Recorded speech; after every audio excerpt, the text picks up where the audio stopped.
My name is Vanessa, and I am 34 years old. 5 months into my marriage, my mother-in-law slid a piece of paper across the dining table in front of our entire extended family. It was an invoice for $7,500.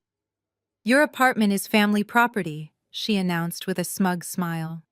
"It is time you stop freeloading and pay rent." I did not scream or cry. I just wiped my mouth, looked her dead in the eye and said, "Then I will just pack up and go back to my own apartment." My husband turned pale and whispered, "What apartment?" He had no idea that the luxury building his mother claimed to own actually belonged to me. Before I reveal the look on their faces when the truth came out, tell me where you are watching from in the comments below. Hit the like button and subscribe if you have ever had to put a toxic mother-in-law in her place. Growing up in the foster care system taught me one absolute truth about the world: you can only rely on yourself. I spent my childhood bouncing between crowded homes in Chicago, learning to be invisible, learning to read the room, and most importantly, learning the value of financial independence. That survival instinct drove me to become a forensic accountant. My entire career was built on tracking missing money, exposing corporate fraud, and unearthing the financial secrets people desperately tried to hide. I was very good at my job. By the time I met Liam, I had built a substantial net worth operating entirely through a private limited liability company to purchase prime real estate across the city. I liked keeping my wealth completely invisible. Liam presented himself as the perfect catch. He was handsome, charming, and claimed to be the heir to a wealthy real estate family. When we were dating, he constantly talked about his mother Beatrice and her sprawling property empire. He drove a luxury car, wore designer suits, and insisted on paying for our expensive dinners.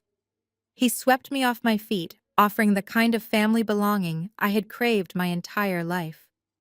When we got married, Liam convinced me to sell the modest starter home I lived in. He told me his mother owned a beautiful high-rise condo downtown and wanted us to live there rent-free as a wedding gift. It seemed like a generous gesture, allowing us to save money for our future. I agreed, keeping my own real estate portfolio a closely guarded secret, waiting for the right time to share my success with him. The reality of marrying into Beatrice's family was a cold awakening. Beatrice was a woman who wore her perceived status like a weapon. Her house in the wealthy suburbs was a monument to bad taste and ostentatious displays of wealth. Every surface was covered in gold accents, velvet, and oversized family portraits. She treated everyone around her like hired help, and she made it abundantly clear from day one that I did not meet her pedigree standards. To Beatrice, I was just the foster kid who had somehow tricked her wealthy son into marriage. That Sunday family dinner was supposed to be a celebration of my sister-in-law Chelsea and her recent engagement. Chelsea was 31 years old, completely spoiled, and functionally allergic to hard work. She was the golden child, entirely dependent on her mother and brother, yet she carried herself with the arrogance of a self-made billionaire. The dining room was packed with aunts, uncles, and cousins, all drinking expensive wine and listening to Chelsea brag about her upcoming wedding. She was waving her hands around, describing a custom floral archway that cost more than most people make in a year.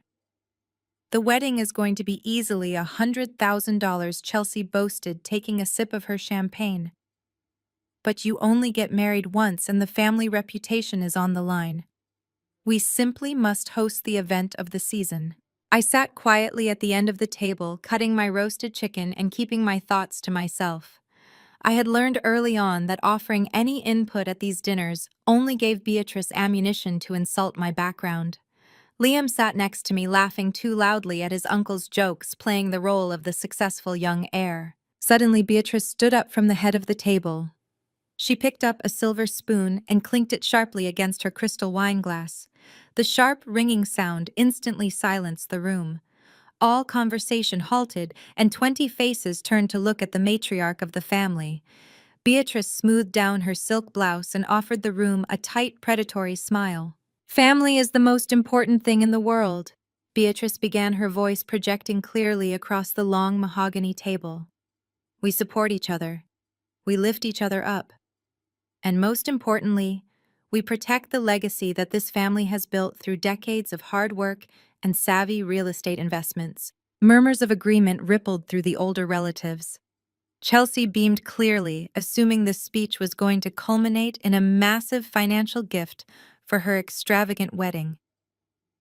I took a slow sip of my water, a familiar knot of tension tightening in my stomach. I knew Beatrice's speeches. They always started with grandeur and ended with a targeted humiliation. However, Beatrice continued locking her sharp gaze directly onto me. A strong family cannot thrive if there is a weak link. It cannot prosper if someone is taking advantage of our generosity without contributing to the pot. We are not a charity, and we certainly do not run a foster home for adults who never learned how to pull their own weight. The silence in the dining room became suffocating. The aunts and uncles shifted uncomfortably in their high-backed chairs. Chelsea let out a low, mocking chuckle, leaning forward to get a better look at my face. Beside me, I felt Liam go completely rigid. He stared straight ahead at his empty plate, his jaw clenched, refusing to look at his mother or at me. Beatrice picked up a crisp white envelope from the table beside her. She walked slowly down the length of the dining room, the clicking of her heels echoing loudly against the hardwood floor. Every eye tracked her movement until she stopped right behind my chair. She reached over my shoulder and dropped the envelope onto my plate right on top of my half-eaten meal. "Open it," Vanessa Beatrice commanded. Her voice dropped the artificial sweetness, revealing the cold authority underneath. "I want everyone here to understand exactly how generous we have been to you and why that free ride is officially over." My heart beat a slow, steady rhythm in my chest. Years of interrogating hostile witnesses and auditing fraudulent executives had trained me to remain completely unbothered under pressure. I calmly wiped my hands on my linen napkin, picked up the envelope, and opened it. Inside was a single sheet of paper. It was an invoice printed on a cheap home printer. At the top, in a bold, generic font, it read, "Beatrice Property Management."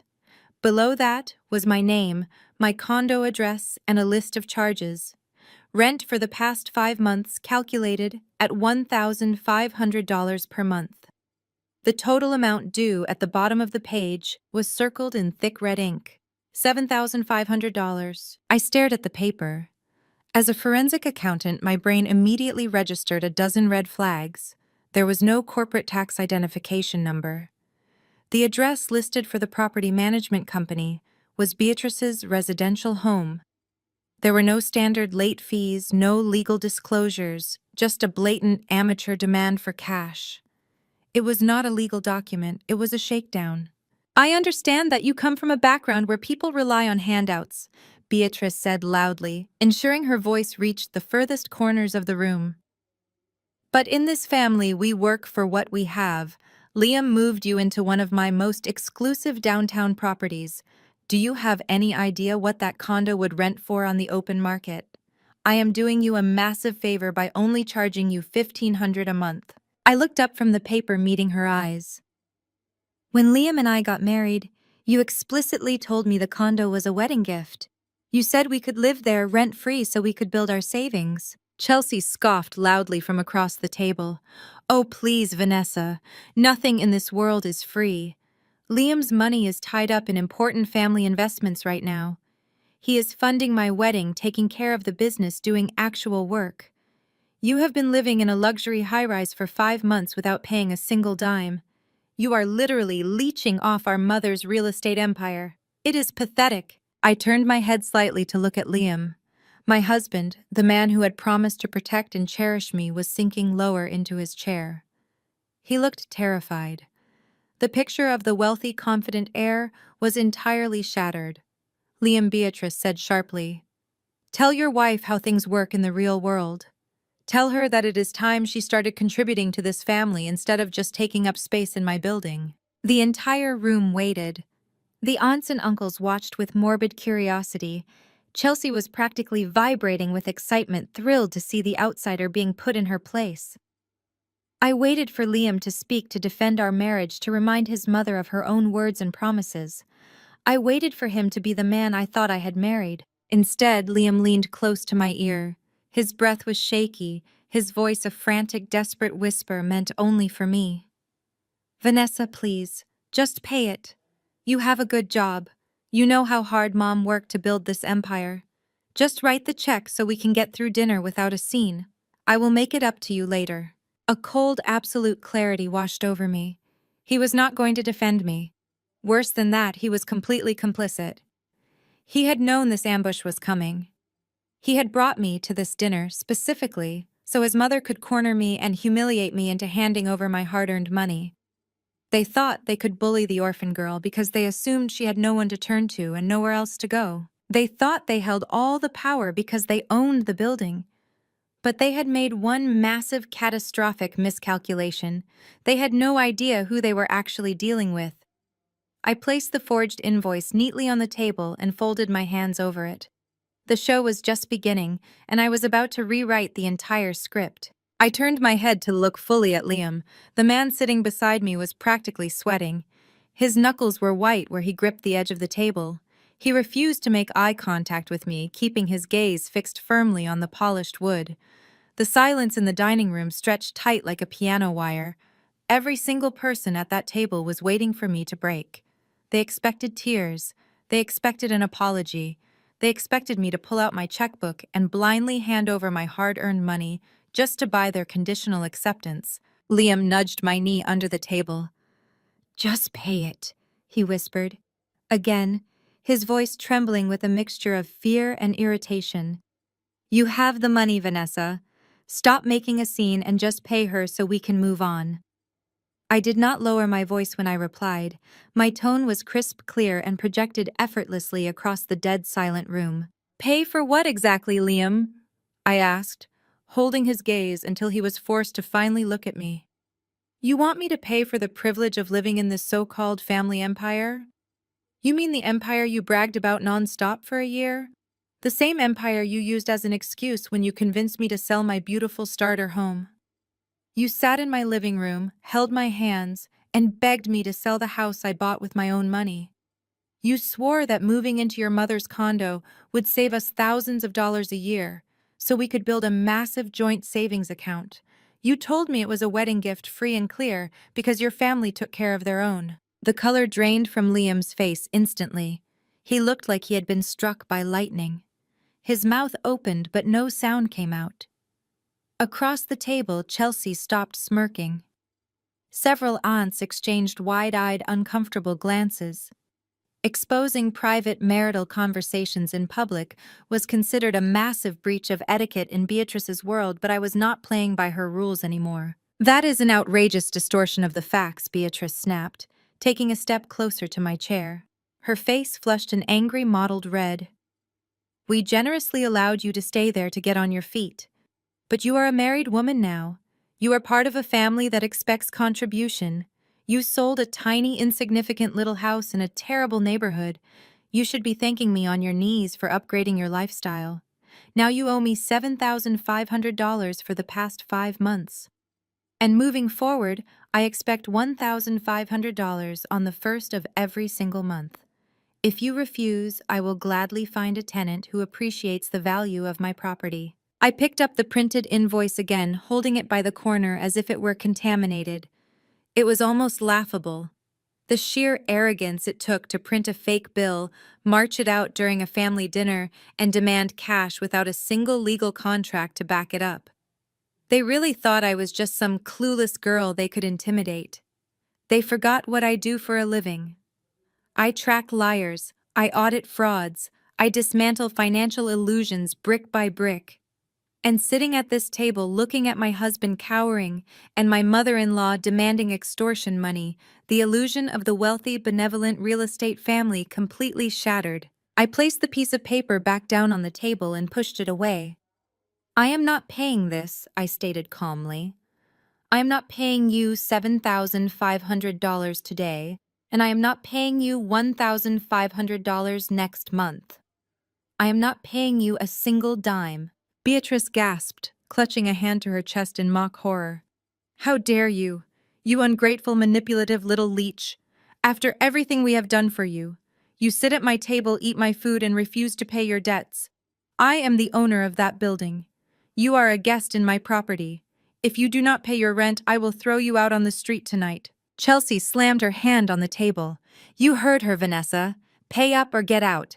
You are ruining my engagement dinner with your poverty mindset. We do not tolerate freeloaders in the Blackwell family. Liam, handle your wife before Mom calls security and has her removed. Liam finally found his voice, though it cracked pathetically. Vanessa, please, just write the check. We can talk about this at home. Just give her the money. I stood up from my chair. The movement was slow and deliberate. I smoothed the wrinkles from my skirt and picked up my purse. The entire room watched me breathless, waiting for my breaking point. But I felt nothing but absolute ice-cold control. There is nothing to talk about at home, Liam, I said, looking down at the man I had married. Because I'm not going back to that condo tonight, and I am certainly not paying your mother a penny. Beatrice crossed her arms, a triumphant sneer replacing her shock. She thought she had won. She thought she had successfully bullied me into running away. Fine, Beatrice spat out. Pack your cheap bags and leave my property. I want your keys on my desk by morning. We will see how long you last out there without our family supporting you. You will be begging to come back by tomorrow. I smiled at her. It was a genuine, relaxed smile that clearly unsettled her. I highly doubt that, Beatrice, I replied softly. I will just go back to my apartment. The dining room was dead silent. Liam frowned, confusion wrinkling his forehead. He stood up, reaching a hand out toward me, but stopped short of actually touching my arm. What apartment? Liam asked, his voice echoing in the quiet room. You sold your house. You do not have anywhere else to go. What apartment are you talking about? I looked at his bewildered face, then at Beatrice, whose triumphant sneer was slowly melting into a look of deep suspicion. I did not owe them an explanation right now. I wanted them to sit in their confusion. I wanted them to panic. I wanted Liam to realize that the woman he thought he had trapped was holding cards he could not even begin to comprehend. Do not worry about it, Liam, I said, my tone light and breezy. I will send for the rest of my things tomorrow. Enjoy the rest of your dinner, everyone. Congratulations on your engagement, Chelsea. I am sure the wedding will be as spectacular as your budget allows. I turned my back on the entire Blackwell family and walked out of the dining room. I did not rush. I took my time, my heels clicking a steady rhythmic beat against their expensive hardwood floors. I could hear the eruption of voices the second I crossed the threshold into the hallway. Beatrice was shouting about my disrespect. Chelsea was complaining that her moment was ruined. I heard Liam calling my name, but his voice sounded distant and weak. He did not follow me. He stayed exactly where he belonged, sitting at his mother's table, terrified of her wrath. I walked out the front door and into the cool evening air. I pulled out my phone and ordered a luxury car service. As I stood on the pristine driveway waiting for my ride, I felt a massive weight lift off my shoulders. The facade was finally over. The charade of the happy, loving family had burned to the ground in less than 20 minutes, and I was holding the match. They thought they had cornered a helpless victim. They thought they could extract my savings to fund their extravagant lifestyle while treating me like dirt on their expensive shoes. But Beatrice had made a fatal error. She had assumed her lies were bulletproof. She had assumed that because I grew up in foster care, I was uneducated, desperate, and easily intimidated by the illusion of wealth. My car arrived, a sleek black sedan that pulled smoothly up to the curb. I climbed into the back seat and gave the driver the address to the downtown high-rise condo, the very same condo Beatrice had just tried to charge me for. I leaned my head against the cool leather seat and took a deep breath. I was not running away. I was going back to gather evidence. My husband had just shown me exactly who he was, and my mother-in-law had just handed me the thread that would unravel her entire life. It was time to go to work. The forensic accountant inside me was wide awake, calculating variables, noting discrepancies, and preparing for a comprehensive audit of the Blackwell family finances. I pulled out my tablet from my bag and connected to the secure cloud server where I kept my private financial documents. I opened the folder labeled Real Estate Holdings. There were several files inside detailing properties I had acquired over the last 6 years through my private limited liability company. I scrolled past the commercial spaces and the suburban duplexes until I found the file I was looking for. I opened the deed. It was a legally binding government-registered document. It clearly listed the owner of the luxury downtown high-rise building. The entire building. Not just the condo Liam and I lived in, but every single unit, the penthouse lounge, the parking garage, and the commercial retail space on the ground floor. I smiled as I read the name of the ownership entity. It was my LLC. I owned the ground they walked on. I owned the roof over their heads. Beatrice Blackwell was not a real estate mogul. She did not own my condo. In fact, she did not own anything in that building. She was just the property manager the previous owner had hired, a contract my LLC had blindly inherited when I purchased the building 6 months ago. She was my employee, and my employee had just tried to extort her own boss. The ride back to the city felt incredibly short. I watched the skyline approach, the towering glass and steel structures glowing in the night. One of those glowing towers belonged to me. Beatrice wanted to play games with real estate. She wanted to demand rent and issue threats of eviction. She wanted to humiliate me in front of 20 people to feed her own ego. I locked my tablet and slid it back into my bag. I was going to give Beatrice exactly what she asked for. I was going to follow her rules. But when I finally laid my cards on the table, there would be nothing left of her precious empire. I was going to tear down the Blackwell facade, and I was going to start by finding out exactly where my husband was sending our money. I keyed the passcode into the electronic lock of the penthouse condo. The heavy oak door swung open, revealing the pristine and modern living space I had spent the last 5 months calling home. The floor-to-ceiling windows offered a panoramic view of the glittering city skyline. I dropped my keys on the marble entryway console and kicked off my heels. The silence of the empty apartment was a stark contrast to the shouting match I had just left behind at the Blackwell estate. I did not waste time pouring a drink or changing out of my dress. I went straight to the home office we shared. I needed to understand Liam's finances before he returned. I booted up my secure laptop and pulled up our joint banking records. My fingers flew across the keyboard. Liam had insisted on merging our primary checking accounts right after the honeymoon. He claimed it was what successful couples did to build trust and transparency. I had agreed to the joint account for household expenses, but I kept my business revenue and investment portfolios entirely separate. Now, looking at the joint ledger, the numbers painted a glaring picture of absolute betrayal. I applied a quick filter to categorize the outgoing cash flow over the last 90 days. The results made my blood run cold. There were large and unexplained cash withdrawals from machines located near Beatrice neighborhood. I found transfer payments labeled as dinner or gifts that amounted to hundreds of dollars a week, all routed directly to accounts linked to Chelsea and Beatrice. There were multiple charges for a high-end bridal boutique, a luxury catering service, and a premium florist. He was bleeding us dry to fund his sister and her ridiculous wedding. He had been quietly siphoning my paycheck into the Blackwell family vanity fund. 2 hours later, the front door slammed shut with enough force to rattle the expensive picture frames hanging in the hallway. Liam was home. I closed the banking tabs and leaned back in my leather office chair, waiting in the shadows of the room. Heavy and angry footsteps echoed against the hardwood floor. Liam burst into the office, his tie loosened and his face flushed a deep and angry crimson. His chest heaved as he glared at me, sitting calmly at the desk. "What is wrong with you?" he shouted, throwing his hands in the air. "Are you completely insane? You humiliated my mother in front of the entire family. You made me look like a weak and pathetic fool in front of my uncles. You managed that entirely on your own." "Liam," I said, keeping my voice level and perfectly calm. "I simply refuse to be extorted by a woman who thinks she can print fake invoices and demand cash at a dinner party." "It is not extortion," he yelled, pacing the length of the small office like a caged animal. "It is rent. You live here. You use the utilities. You enjoy the luxury amenities. Mom built this building from the ground up, and you treated her like she was some common street scammer. A fake invoice is a scam, Liam.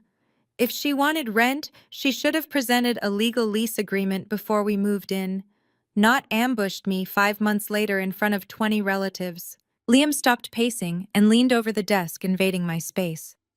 "And what exactly was that comment about your apartment? What are you hiding from me, Vanessa? You sold your house. You put that money into our joint savings. At least you said you did. Are you hoarding assets behind my back after everything my family has done to welcome you? He was trying to pivot. He was trying to put me on the defensive. It was classic manipulation, a desperate attempt to regain control of the narrative. You mean the family that just tried to shake me down for $7,500? I asked, raising an eyebrow. I am not hiding anything that you have a right to know, but I am certainly not paying your mother a single dime for living in this unit. You owe her! Liam screamed, spit flying from his lips. He slammed his fist on the desk. She gave us this place. She gave us a lifestyle you could never have afforded on your own. You grew up in the foster system, Vanessa. You have no idea how wealthy families operate. We protect our assets. Mom is just making sure you are invested in the family portfolio. Invested. I repeated, standing up slowly so I was at eye level with him. Paying $1,500 a month in untraceable cash is not an investment, Liam. It is a shakedown. And you sat there and told me to just pay it. You wanted me to hand over my salary to your mother without a single question. Because it is the right thing to do. He shot back, his voice strained. You are an accountant, Vanessa. You crunch numbers for a living. Do the math. You are living in a luxury high-rise. $1,500 a month is an absolute steal, and you threw it right back in her face. If it is such a steal, I said, closing the distance between us, then prove it. Prove she owns this place. Liam blinked, the sudden shift in my tactic catching him completely off guard. What? You heard me, I said, keeping my tone deadpan. Prove Beatrice owns this condo. Better yet, prove she owns this building. You keep talking about the Blackwell real estate empire. You keep demanding I pay respect and cash to the owner, so show me the deed. Liam let out a forced and high-pitched laugh that sounded completely unnatural. You are being ridiculous. I do not carry the property deeds to my mother and her real estate portfolio in my back pocket.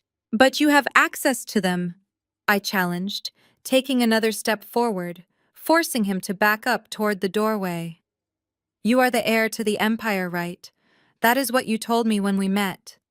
You told me you manage the family business. If she owns this unit, show me the deed. Show me the property tax records. Show me a title insurance policy. Show me any legal document bearing her name as the proprietor of this building. Panic flared in Liam's eyes. It was a brief and sharp flash of pure terror, quickly masked by blustering anger. He looked away, his eyes darting around the room as if searching for an excuse hidden in the corners of the ceiling. I do not have to prove anything to you. He stammered, his voice losing its booming volume and dropping into a defensive whine. My mother is a highly respected businesswoman in this city. Everyone knows she owns this property. You are just trying to deflect because you got caught hiding a secret apartment. I am not deflecting, I pressed, keeping my gaze locked onto his panicked face. I am asking for basic legal documentation before I hand over thousands of dollars. It is literally my professional job to verify financial claims, Liam. So show me the deed. If your mother owns this condo, I will write the check right now.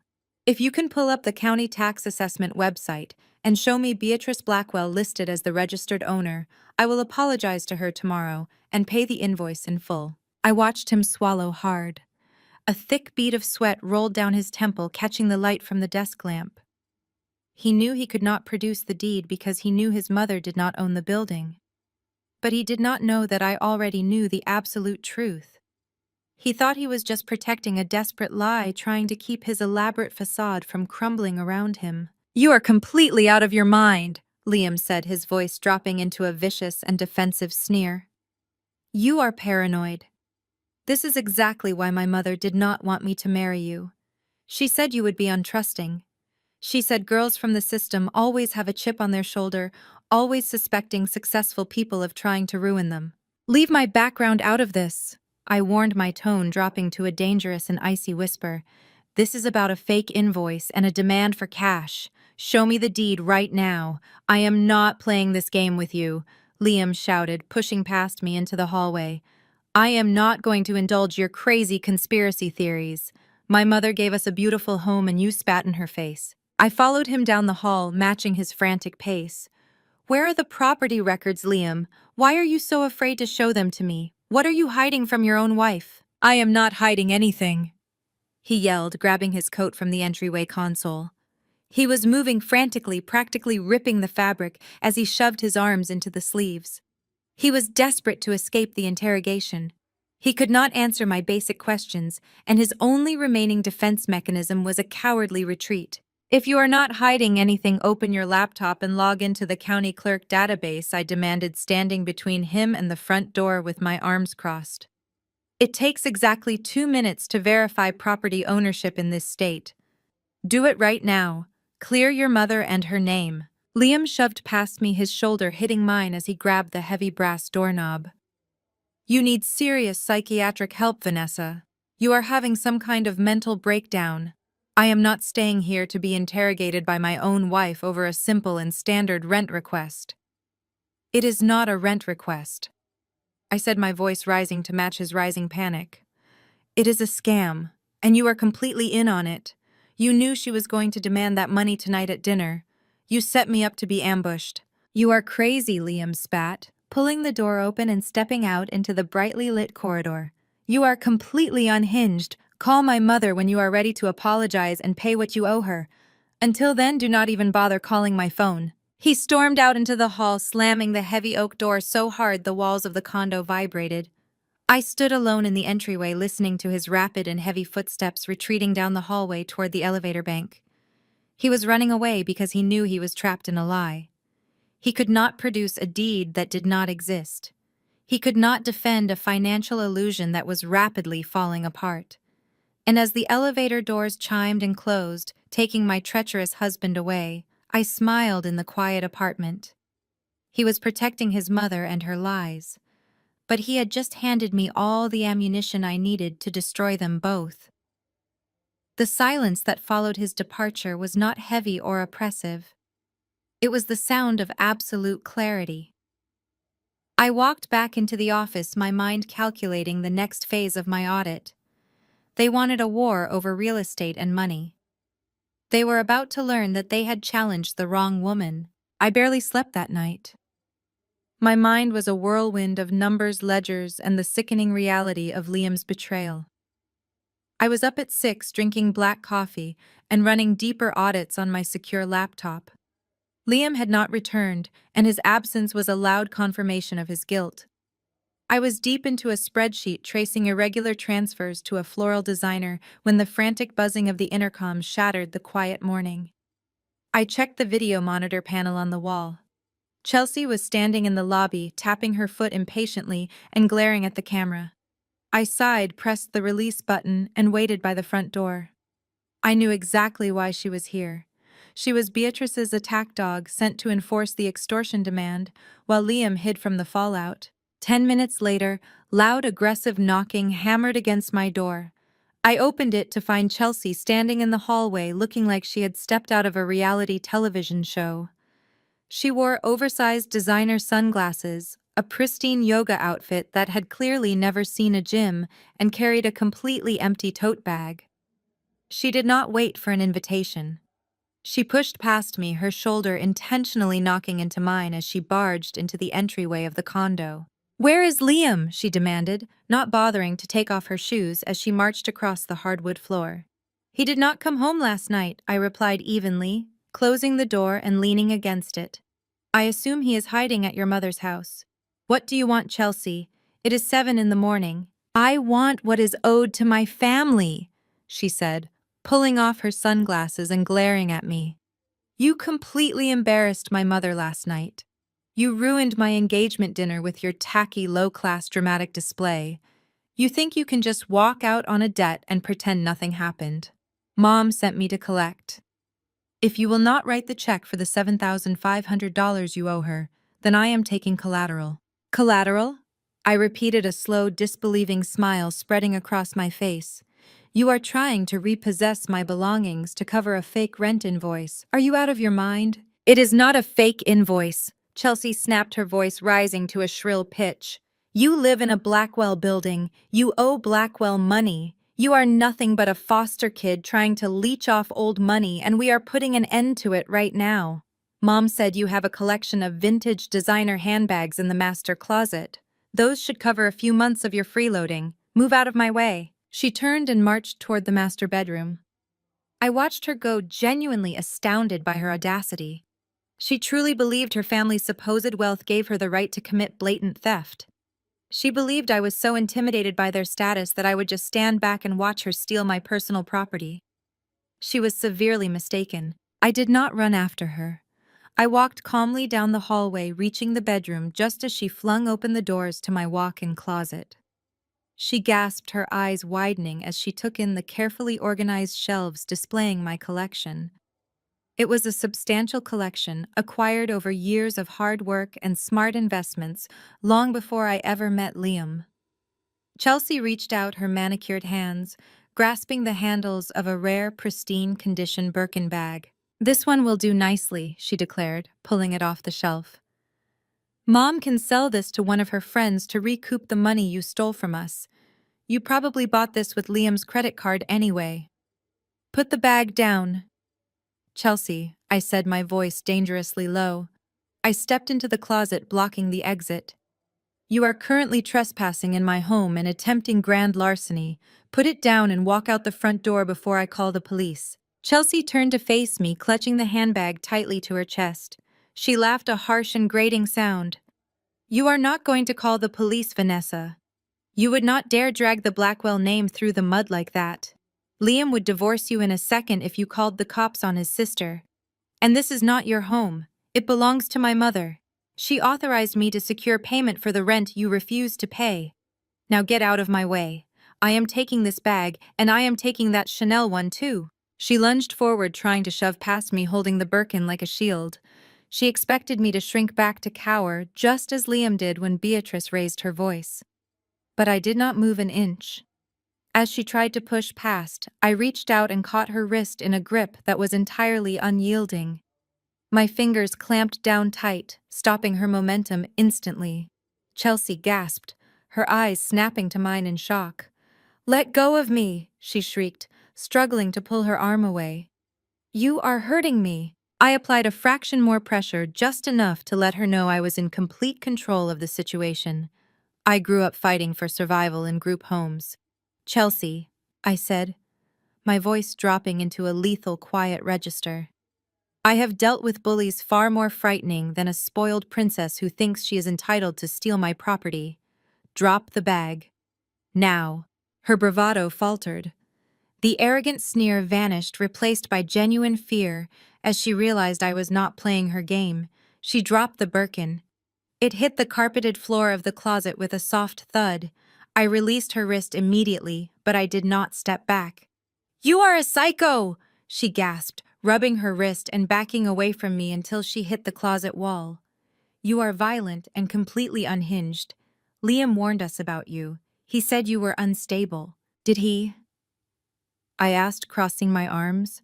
"Did he also tell you that he is broke? Did he mention that the money he is supposed to be managing for this so-called family empire is entirely non-existent? Because from what I can see on his banking ledgers, he is completely drowning in debt, and he has been using my paycheck to fund your ridiculous wedding." Chelsea's eyes narrowed, a flash of defensive anger returning. "You are lying. Liam is a senior executive. My wedding is being paid for by the family trust, not your pathetic little salary. You are just jealous because you are a nobody from nowhere, and I am a Blackwell." "You are a Blackwell living in a fantasy world," I retorted, stepping closer and forcing her out of the closet and back into the bedroom. "Your family trust is empty, Chelsea. Liam is maxing out credit cards to pay your florists, and your mother is trying to extort me for rent because she is desperate for cash. You are all broke, and you are trying to shake me down to keep your extravagant illusion alive." "That is a lie," she screamed, pointing a finger at my face. "You are just a bitter, jealous orphan. My mother owns this building. She is a real estate mogul. She is worth millions. We do not need your money. We just demand respect." "Then why are you here at 7 in the morning trying to steal my handbags?" I asked, raising an eyebrow. "If Beatrice is a millionaire, why is she printing fake invoices on computer paper to demand $7,500? Real estate moguls do not send their daughters to repossess purses, Chelsea. They send lawyers. But Beatrice cannot send a lawyer, can she? Because she does not own this building. Chelsea froze. Her mouth opened, but she seemed completely incapable of forming a response. She looked like a deer caught in headlights. She knew her mother's financial demands were shady, but she had blindly followed orders, entirely convinced of her family's untouchable superiority. Now faced with absolute defiance and the cold, hard logic of my questions, the cracks in her reality were beginning to show. "Get out of my apartment!" I commanded, my voice echoing in the large bedroom. "You walk out that door, and you tell Beatrice that her extortion attempt failed. You tell her that if she ever sends you here to steal from me again, I will have you arrested for breaking and entering." "I am not leaving without that money," Chelsea stubbornly insisted, though. Her voice shook. "Mom said not to come back empty-handed. She needs that cash for the caterer deposit today, or they are going to cancel my engagement party." She clamped a hand over her mouth immediately after the words spilled out. Her eyes widened in horror. She had just confirmed exactly what I suspected. The entire rent demand, the public humiliation at dinner, the fake invoice, all of it was a desperate, coordinated plot to steal my money to pay for Chelsea's party. Beatrice was out of funds, Liam's credit was maxed out, and I was their designated target for an emergency cash injection. I stared at her, absorbing the monumental stupidity of her confession. "So, that is what this is," I said, a slow, humorless laugh escaping me. "Beatrice needs $7,500 to pay your caterer. And she decided to invent a fake rent debt to force me to cover it. Your engagement party is being funded by extortion." Chelsea was backing away toward the bedroom door, her face a mask of panic. "You are twisting my words. That is not what I meant." "It is exactly what you meant," I said, following her down the hallway, driving her toward the front door. "You just admitted that your mother is desperate for cash. You just admitted that the Blackwell Empire cannot even afford a catering deposit. You are all frauds, Chelsea, every single one of you, and you thought you could use me as your personal ATM." I reached the front door and threw it open. The hallway outside was empty and quiet. I pointed toward the elevator. "Get out!" I ordered, my voice ringing with finality. "And tell Beatrice her little scheme is over. Tell Liam he can stay at his mother's house because he is not welcome back here. You can all drown in your debt together, but you are not dragging me down with you." Chelsea scurried out the door, clutching her empty tote bag like a lifeline. She did not look back. She practically ran down the hall, desperate to escape the consequences of her failed theft and her accidental confession. I watched her slam the button for the elevator, her shoulders hunched in defeat. I closed the heavy oak door and locked it. The encounter had confirmed everything. My husband and his family were broke, desperate, and entirely reliant on manipulation to maintain their facade. They needed cash immediately, and they were willing to commit fraud to get it. They thought I was a vulnerable target, but they had just handed me the final piece of the puzzle. I walked back to my office and sat down at the desk. The audit was complete. It was time to spring the trap. The heavy oak door had barely clicked shut behind Chelsea before I was back at my desk. The adrenaline of the confrontation faded, replaced by the icy, methodical focus that made me a top-tier forensic accountant. My husband had just abandoned me after demanding I pay a fake invoice, and his sister had practically confessed to a coordinated extortion attempt to fund her wedding. It was time to stop arguing and start compiling evidence. I needed a complete, undeniable picture of the financial rot at the core of the Blackwell family. I opened my secure laptop and pulled up the joint checking and savings accounts Liam and I shared. Previously, I had only skimmed the surface, filtering for large recent withdrawals. Now I intended to conduct a deep line-by-line audit stretching back to the day we merged our finances. My fingers flew across the keyboard, exporting transaction histories into a customized spreadsheet I had built for tracking corporate embezzlement. I applied color-coded filters for recurring transfers, cash withdrawals, and vendor payments. The pattern emerged within minutes, and it was staggering. It wasn't just a few $1,000s here and there. Liam had systematically drained nearly $40,000 from our joint savings over the past 4 months. Every time I deposited my paycheck or a bonus from a private consultation, large chunks of cash were immediately siphoned out. I traced the routing numbers: $5,000 transferred to an account registered to Beatrice Blackwell, $10,000 wired to a luxury catering company, $3,000 paid to a boutique floral designer, $8,000 sent directly to a high-end bridal salon. Liam wasn't just contributing to his sister's wedding, he was entirely funding it with my money. The Blackwell family trust Chelsea had bragged about was a complete fabrication. There was no trust. There was only my salary, and Liam was stealing it to maintain the illusion that his family was wealthy enough to host a $100,000 event. The sheer brazenness of the theft was breathtaking. He had looked me in the eye, kissed me goodnight, and quietly robbed me blind to impress his mother and sister. I saved the spreadsheets to an encrypted external drive. That was piece one of the puzzle. Now I needed piece two. I needed to prove exactly how Beatrice was executing her side of the fraud. I closed the banking tabs and opened a specialized, highly secure web portal. This was the back-end management system for my real estate limited liability company. It was the nerve center of my hidden portfolio where I tracked rental income maintenance requests and tenant ledgers for every property I owned across the city. I navigated to the dashboard for the downtown high-rise building. When I purchased the property 6 months ago, I had intentionally kept the existing property management company in place. It was a strategic decision to ensure a smooth transition of ownership without disrupting the current tenants. Beatrice was simply an employee of that management company assigned to oversee the day-to-day operations of this specific building. She collected her salary from the management firm, which in turn reported to my LLC. I pulled up the tenant occupancy log for the building. It was a comprehensive list of every unit showing which ones were occupied, the names of the leaseholders, and the monthly rent generated. I scrolled down the list past the corporate executives on the lower floors and the wealthy retirees on the upper levels. I located the entry for the penthouse condo, the very unit I was currently sitting in. I stared at the screen, a grim smile touching my lips. According to the official property management records, the penthouse condo was currently listed as vacant. Beatrice had not logged Liam and me as tenants. She had not registered a lease agreement with the management company.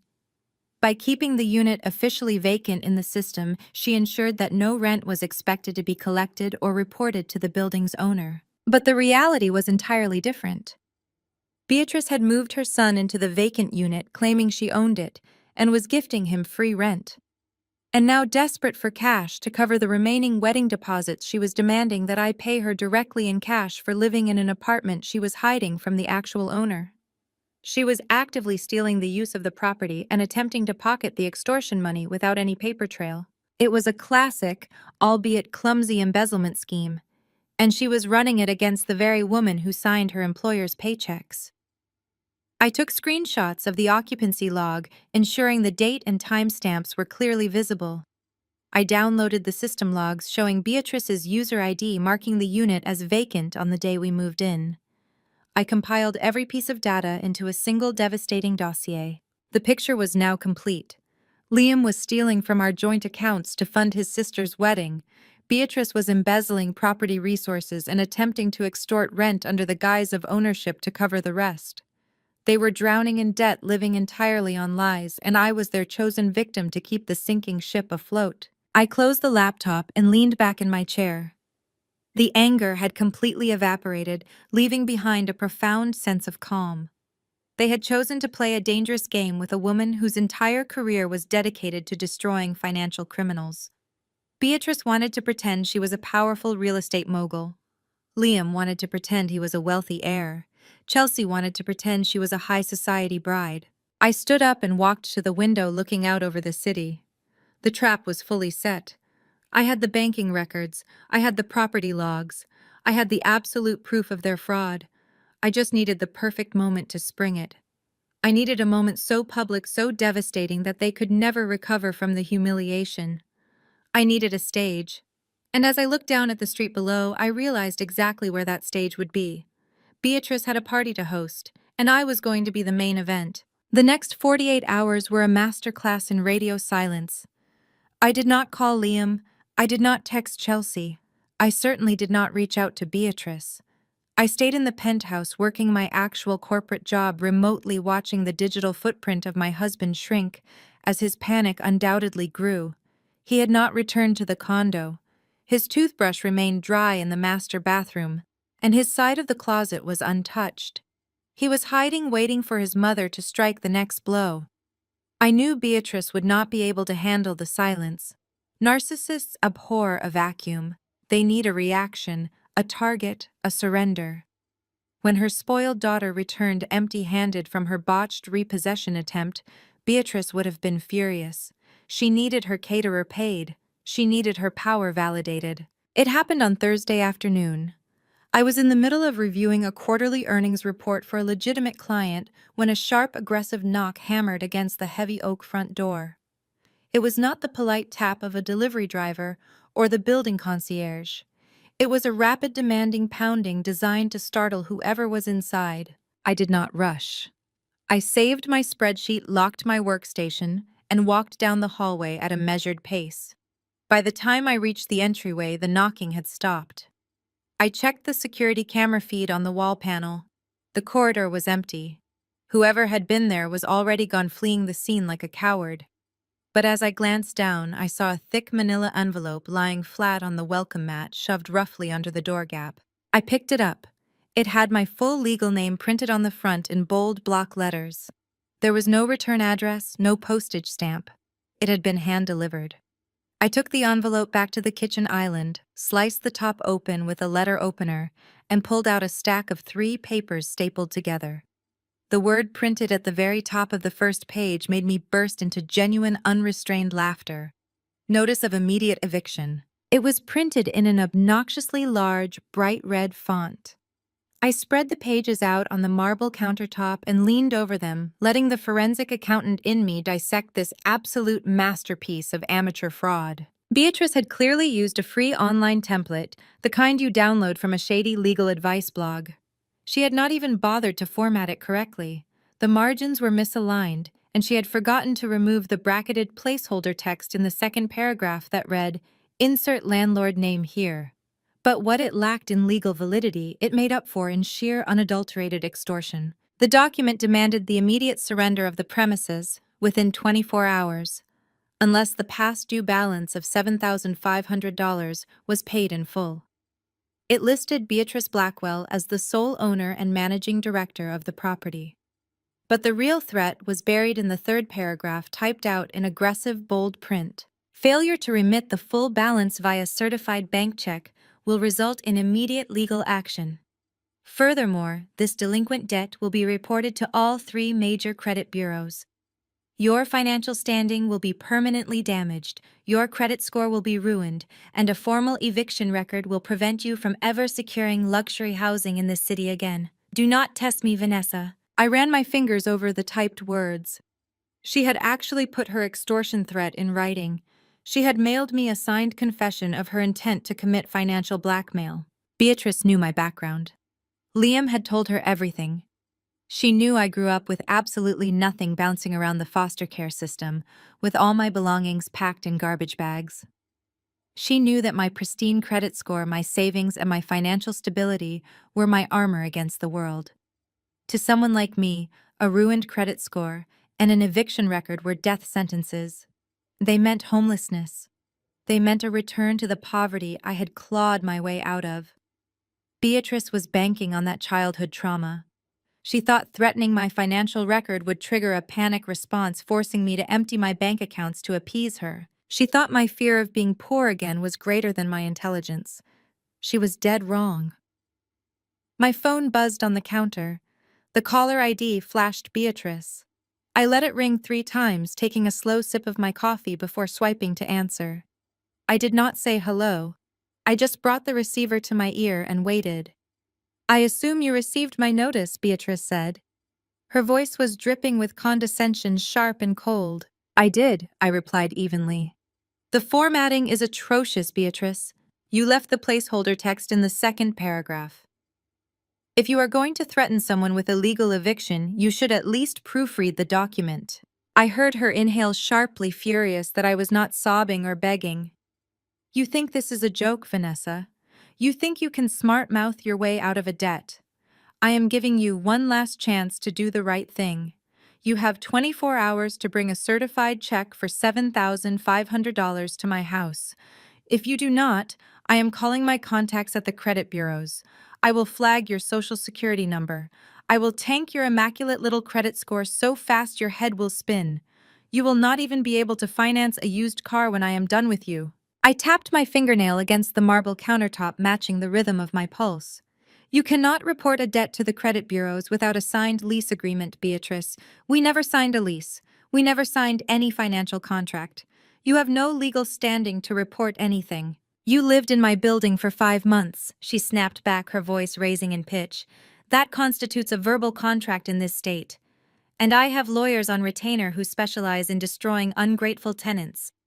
I will bury you in legal fees. I will tie you up in court until you are bankrupt. You are a nobody, Vanessa. You have no family, no connections, and no power. I am a Blackwell. The courts in this city belong to people like me. The sheer delusion was staggering. She genuinely believed her last name was a magic spell that could overwrite state property laws. She believed she could fabricate a debt report it without a contract and use the legal system as her personal enforcement squad. I know how much your financial independence means to you, Beatrice continued, dropping her voice into a menacing, mock-sympathetic tone. Liam told me how hard you worked to build your little nest egg. It would be a terrible shame to see all that hard work go up in smoke just because you were too stubborn to pay your rent. Do not ruin your life over pride, Vanessa. Bring me the check. She was digging her own grave with every word she spoke. By threatening to weaponize the credit bureaus against me, she had escalated this from a simple family dispute into a clear case of financial extortion. And she was doing it on an unsecured cellular line. Beatrice, I said, keeping my voice incredibly soft. Do you actually own this condo? The line went dead quiet for a fraction of a second. It was the same hesitation Liam had shown the brief microsecond of panic when the lie was directly challenged. I am the managing owner of that property, she declared, her tone defensive and loud. I make the decisions, I collect the revenue, and I execute the evictions. Do not dare question my authority again. I am not questioning your authority. I lied, smoothly, leaning into the role of the intimidated daughter-in-law she wanted me to be. I'm just trying to understand the logistics. You want a certified bank check? I want it by tomorrow afternoon, she confirmed, sensing my supposed surrender. Bring it to the house. Liam will be here. We can put this ugly business behind us and focus on Chelsea and her engagement party. Do not force my hand, Vanessa. I do not want to ruin you, but I will if you leave me no choice. She hung up the phone. The line beeped in my ear. I placed the phone down next to the forged eviction notice and laughed out loud. She wanted a certified check. She wanted to pretend she was the managing owner collecting revenue. She was so blinded by her need for caterer money that she was willing to commit her fraud to paper. She had just handed me the exact mechanism I needed to lock her in a federal trap. An eviction notice was a civil matter often messy and easily dismissed in family disputes. But wire fraud, tax fraud, and extortion crossing state and federal banking lines were entirely different beasts.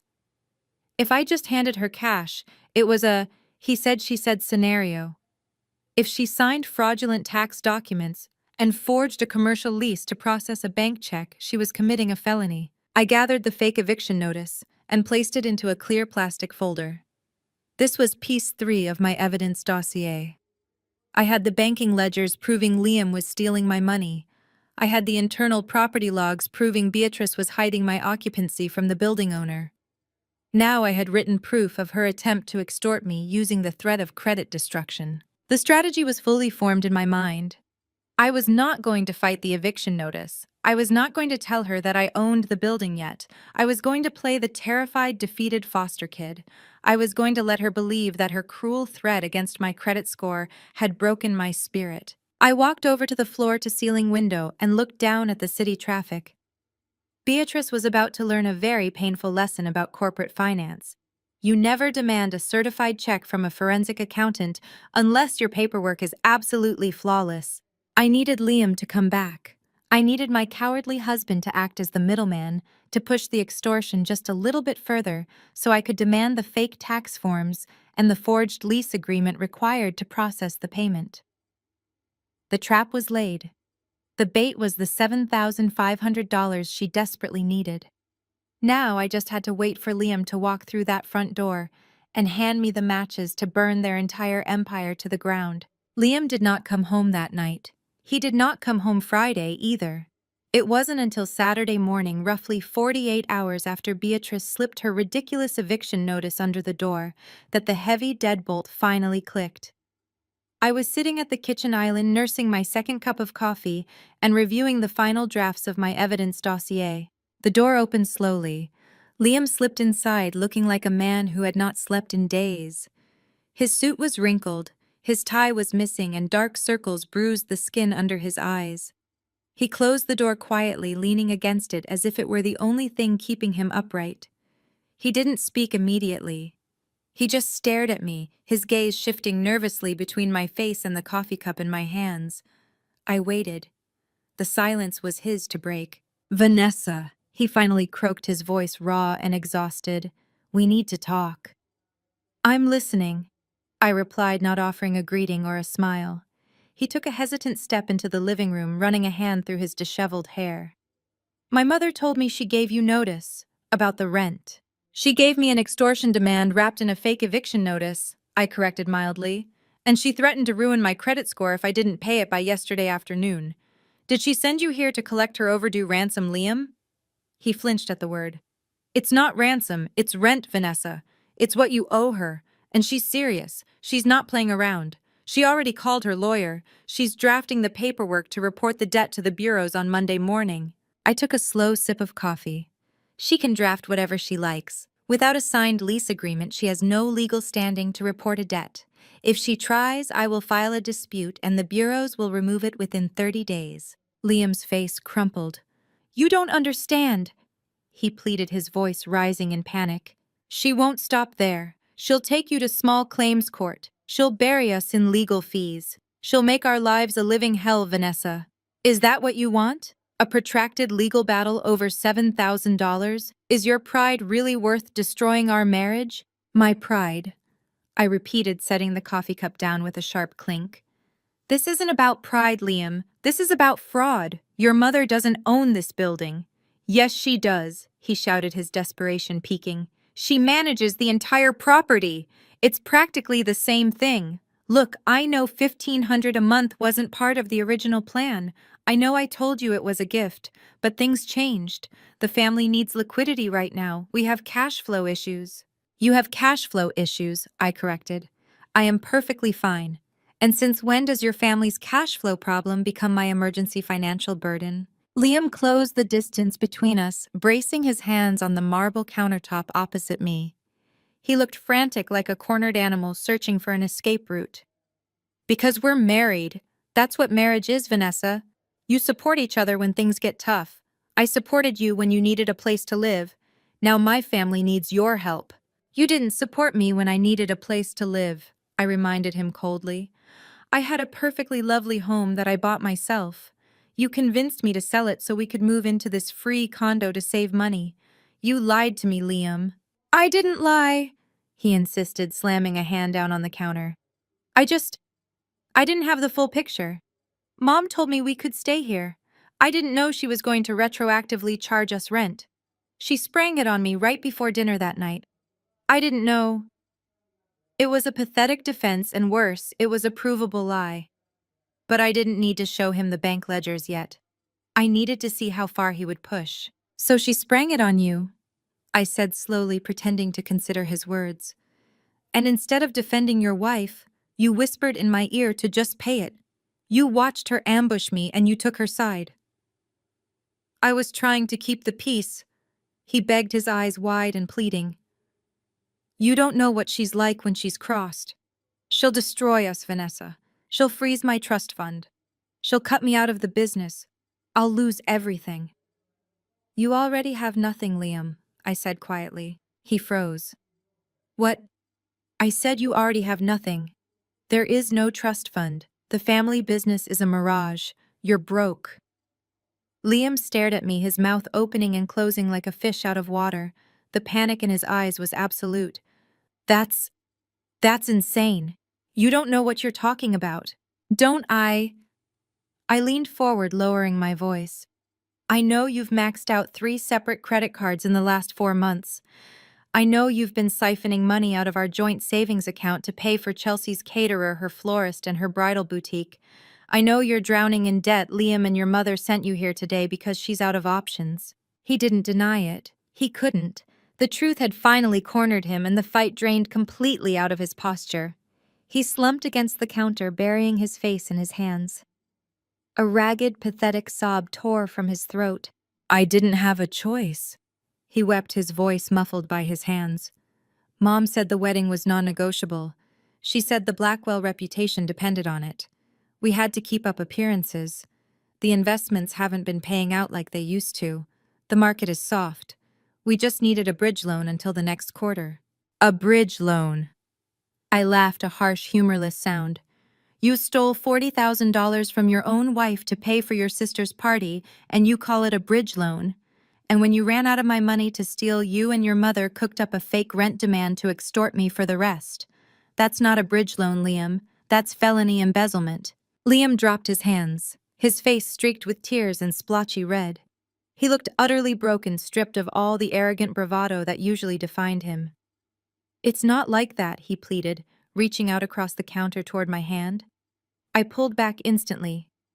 We just need the $7,500. That's all, Vanessa. I swear to God. If Mom doesn't get that money today, the caterer is going to cancel Chelsea's engagement party tonight. They demanded the final deposit by noon or they're walking. There it was. The absolute truth, stripped of all its pretentious high society dressing. The great Blackwell real estate empire was about to be humiliated because they couldn't afford finger foods for a cocktail party. And Beatrice was willing to commit wire fraud to prevent that embarrassment. The caterer, I repeated, letting the word hang in the air between us. Your mother threatened to destroy my financial future, ruin my credit, and evict me from my home. Also, she could pay a caterer for a party you can't afford. It's the engagement party, Liam whined, entirely missing the point. All of Mom's important clients will be there. The board members, the investors. If the caterer cancels, it's over. Everyone will know we're struggling. The investors will pull out. The business will collapse. We'll lose everything, Vanessa. You're already losing everything, I stated plainly. Because you built it on lies. Liam squeezed his eyes shut, shaking his head frantically. Please, I'm begging you, just this once. You have money in your retirement accounts. You can take a hardship withdrawal. It takes 3 days, but you could write Mom a check today to cover it. I'll pay you back. I swear on my life I'll pay you back every single cent. Just give her the money so the party can go forward. The sheer audacity of his request was staggering.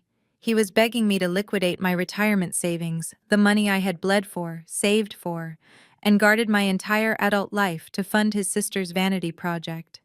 He was asking me to immolate my future to keep his family's pathetic charade alive for one more night. You want me to cash out my 401k?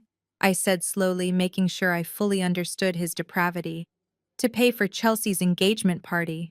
It's just a temporary withdrawal, he insisted, his tone shifting from pleading to frantic justification. You can replenish it later. We just need the cash today, Vanessa. If you don't do this, my family is ruined. My mother will never forgive me. Please, you have to save us. I looked at the man I had married. I looked at the tears on his face, the desperation in his posture, the complete absence of any moral compass or loyalty to his wife. He was not a partner. He was a parasite. And he had just handed me the final irrefutable proof that he would gladly sacrifice my life to protect his mother's ego. I took a deep breath, smoothing my expression into a mask of reluctant, terrified compliance. I let my shoulders slump, mirroring his defeat. I needed him to believe he had won. I needed him to believe that his emotional manipulation had worked. Okay, I whispered, making my voice shake just a fraction. Okay, Liam. I'll pay it. Relief crashed over him so intensely he actually sagged against the counter. "Oh, thank God," he breathed, wiping his face with his sleeve. "Thank you, Vanessa. I promise I'll make this right. You're saving my family. Thank you." "But I need the paperwork," I said, cutting off his gratitude. "I'm not writing a check for $7,500 without a proper paper trail. If I'm dipping into my retirement, my accountant is going to need documentation for the withdrawal penalty." Liam frowned confusion, replacing the relief. "What kind of documentation?" "A formal lease agreement," I said smoothly. "If Beatrice is charging me rent, I need a signed lease confirming the amount and the terms, and I need a verified W-9 tax form from the property owner to process the payment. It's standard procedure for a withdrawal of this size. I can't just hand her cash." "A W-9?" Liam asked, clearly out of his depth regarding basic financial regulations. "Mom just wants a check. She wants a certified bank check according to her eviction notice," I corrected him. "The bank will require documentation for a certified check drawn against a retirement account. Tell Beatrice to draw up a formal lease and fill out a W-9 listing herself as the sole proprietor of this building. If she brings those documents to the engagement party tonight, I will hand her the certified check." Liam hesitated. He knew Beatrice hated paperwork, especially paperwork that legally bound her to anything. But he was desperate. He needed that caterer paid, and I had just offered him the only lifeline available. "Okay," he agreed quickly, nodding his head. "Okay, a lease and a W-9. I'll call her right now. I'll tell her to print them out. You'll bring the check to the party tonight. I'll have the payment ready," I promised, my voice perfectly steady. "Just make sure the documents are legally binding and signed by her. No mistakes, Liam." "I will," he swore, already pulling his phone from his pocket and backing toward the door. "Thank you, Vanessa. You won't regret this." He turned and practically ran out of the apartment, eager to deliver the good news to his mother. I watched the door close, the silence returning to the condo. I wouldn't regret it, but Beatrice Blackwell was about to regret the day she ever learned to forge a signature. She wanted to play landlord. I was going to let her sign the paperwork to prove it right before I handed it over to a federal prosecutor. The heavy oak door clicked shut, leaving me in the profound silence of my own home. Liam had taken the bait, hook, line, and sinker. I walked back into my home office and sat at my desk, opening a secure encrypted email channel to my corporate attorney, David. I typed out a swift summary of the situation. I explained that an employee of our property management company was currently attempting to extort me using forged documents, and that I was expecting to receive the evidence via electronic transmission within the hour. David replied 3 minutes later with a single sentence: "Send me everything the moment it arrives." I did not have to wait long. Less than 45 minutes after Liam sprinted out of my apartment, my inbox chimed with a new message. The sender was Beatrice Blackwell. The subject line read simply, "Legal documents required for rent payment." I clicked open the email and felt a wave of cold satisfaction wash over me. Beatrice could not resist adding her own toxic commentary to the message. The body of the email was dripping with the trademark Blackwell arrogance. It read, "Vanessa, Liam informed me of your ridiculous bureaucratic demands. I find it insulting that you require paperwork for a family transaction, but since you insist on being difficult, I have attached the documents you requested. I expect you to bring the certified check for $7,500 to Chelsea's engagement party tonight. Do not be late and do not make a scene. We have important investors attending, and I will not let your petty grievances ruin my daughter's evening." I downloaded the 2 attached PDF files. The first document was a residential lease agreement. It was a standard commercial template, likely ripped straight from a quick legal forms website, but Beatrice had filled in the blanks with devastating precision. She listed herself as sole property owner and landlord. She listed me as the tenant. She detailed the monthly rent as $1,500 and explicitly stated that failure to pay the attached arrears would result in immediate eviction and credit reporting. She had even signed the bottom in her sweeping, dramatic cursive handwriting. It was a fraudulent contract fabricated to steal money for a catering deposit. But the second document was the real prize. I opened the W-9 tax form. The Internal Revenue Service form, W-9, is a federal document used to verify a person's taxpayer identification number for financial transactions. Falsifying a federal tax document is a crime. Sending a falsified federal tax document across servers via email constitutes wire fraud. Beatrice had filled out the form completely. She checked the box for sole proprietor. She entered her own social security number. She signed and dated the bottom under the perjury warning. She declared under penalty of federal law that she was the owner of my building and the rightful recipient of the rental income. She was so blinded by her greed, so desperate to secure the cash to save Chelsea's party, that she completely ignored the legal ramifications of what she was signing. She thought she was dealing with an intimidated foster kid. She had no idea she had just handed a forensic accountant a signed confession to multiple felonies. I attached both documents to a new email and forwarded them directly to David. I added a brief note. Please verify the legal implications of these attachments. The sender does not own the property. My phone rang less than 10 minutes later. David sounded wide awake and entirely serious. Vanessa, he said, his voice dropping into his professional courtroom register, please tell me you did not solicit these documents with the intention of paying this woman. I am absolutely not paying her, I replied, staring at the fraudulent signature on my screen.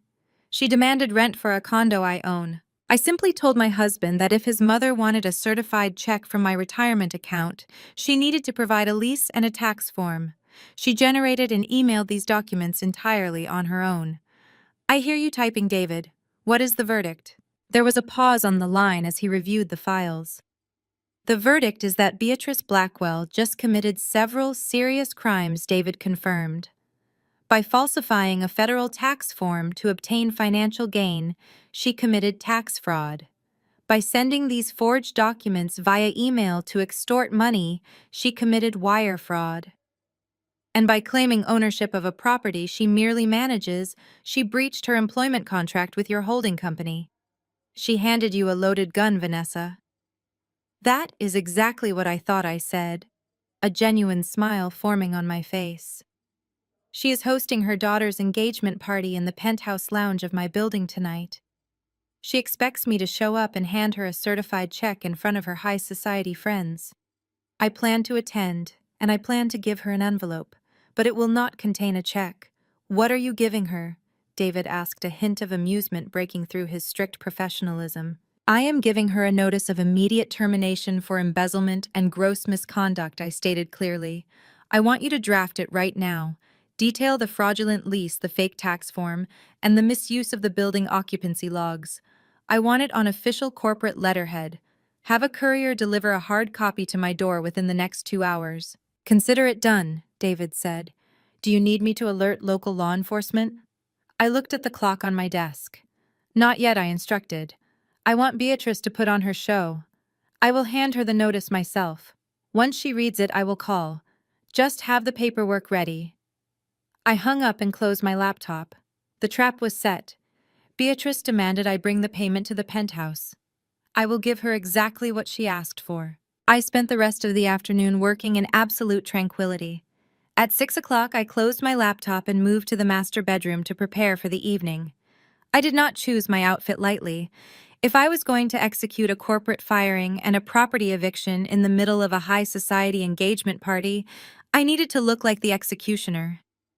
I selected a tailored emerald green suit, sharp and unyielding, paired with a subtle but undeniably expensive diamond necklace I had purchased after closing my first major corporate audit. I applied my makeup with military precision. Inside my handbag sat the crisp, heavy stock envelope containing Beatrice's immediate termination notice, hand delivered by my lawyer's courier exactly as promised. I stepped out of my condo and walked down the hallway to the private elevator bank. I pressed the button for the top floor, the penthouse resident lounge.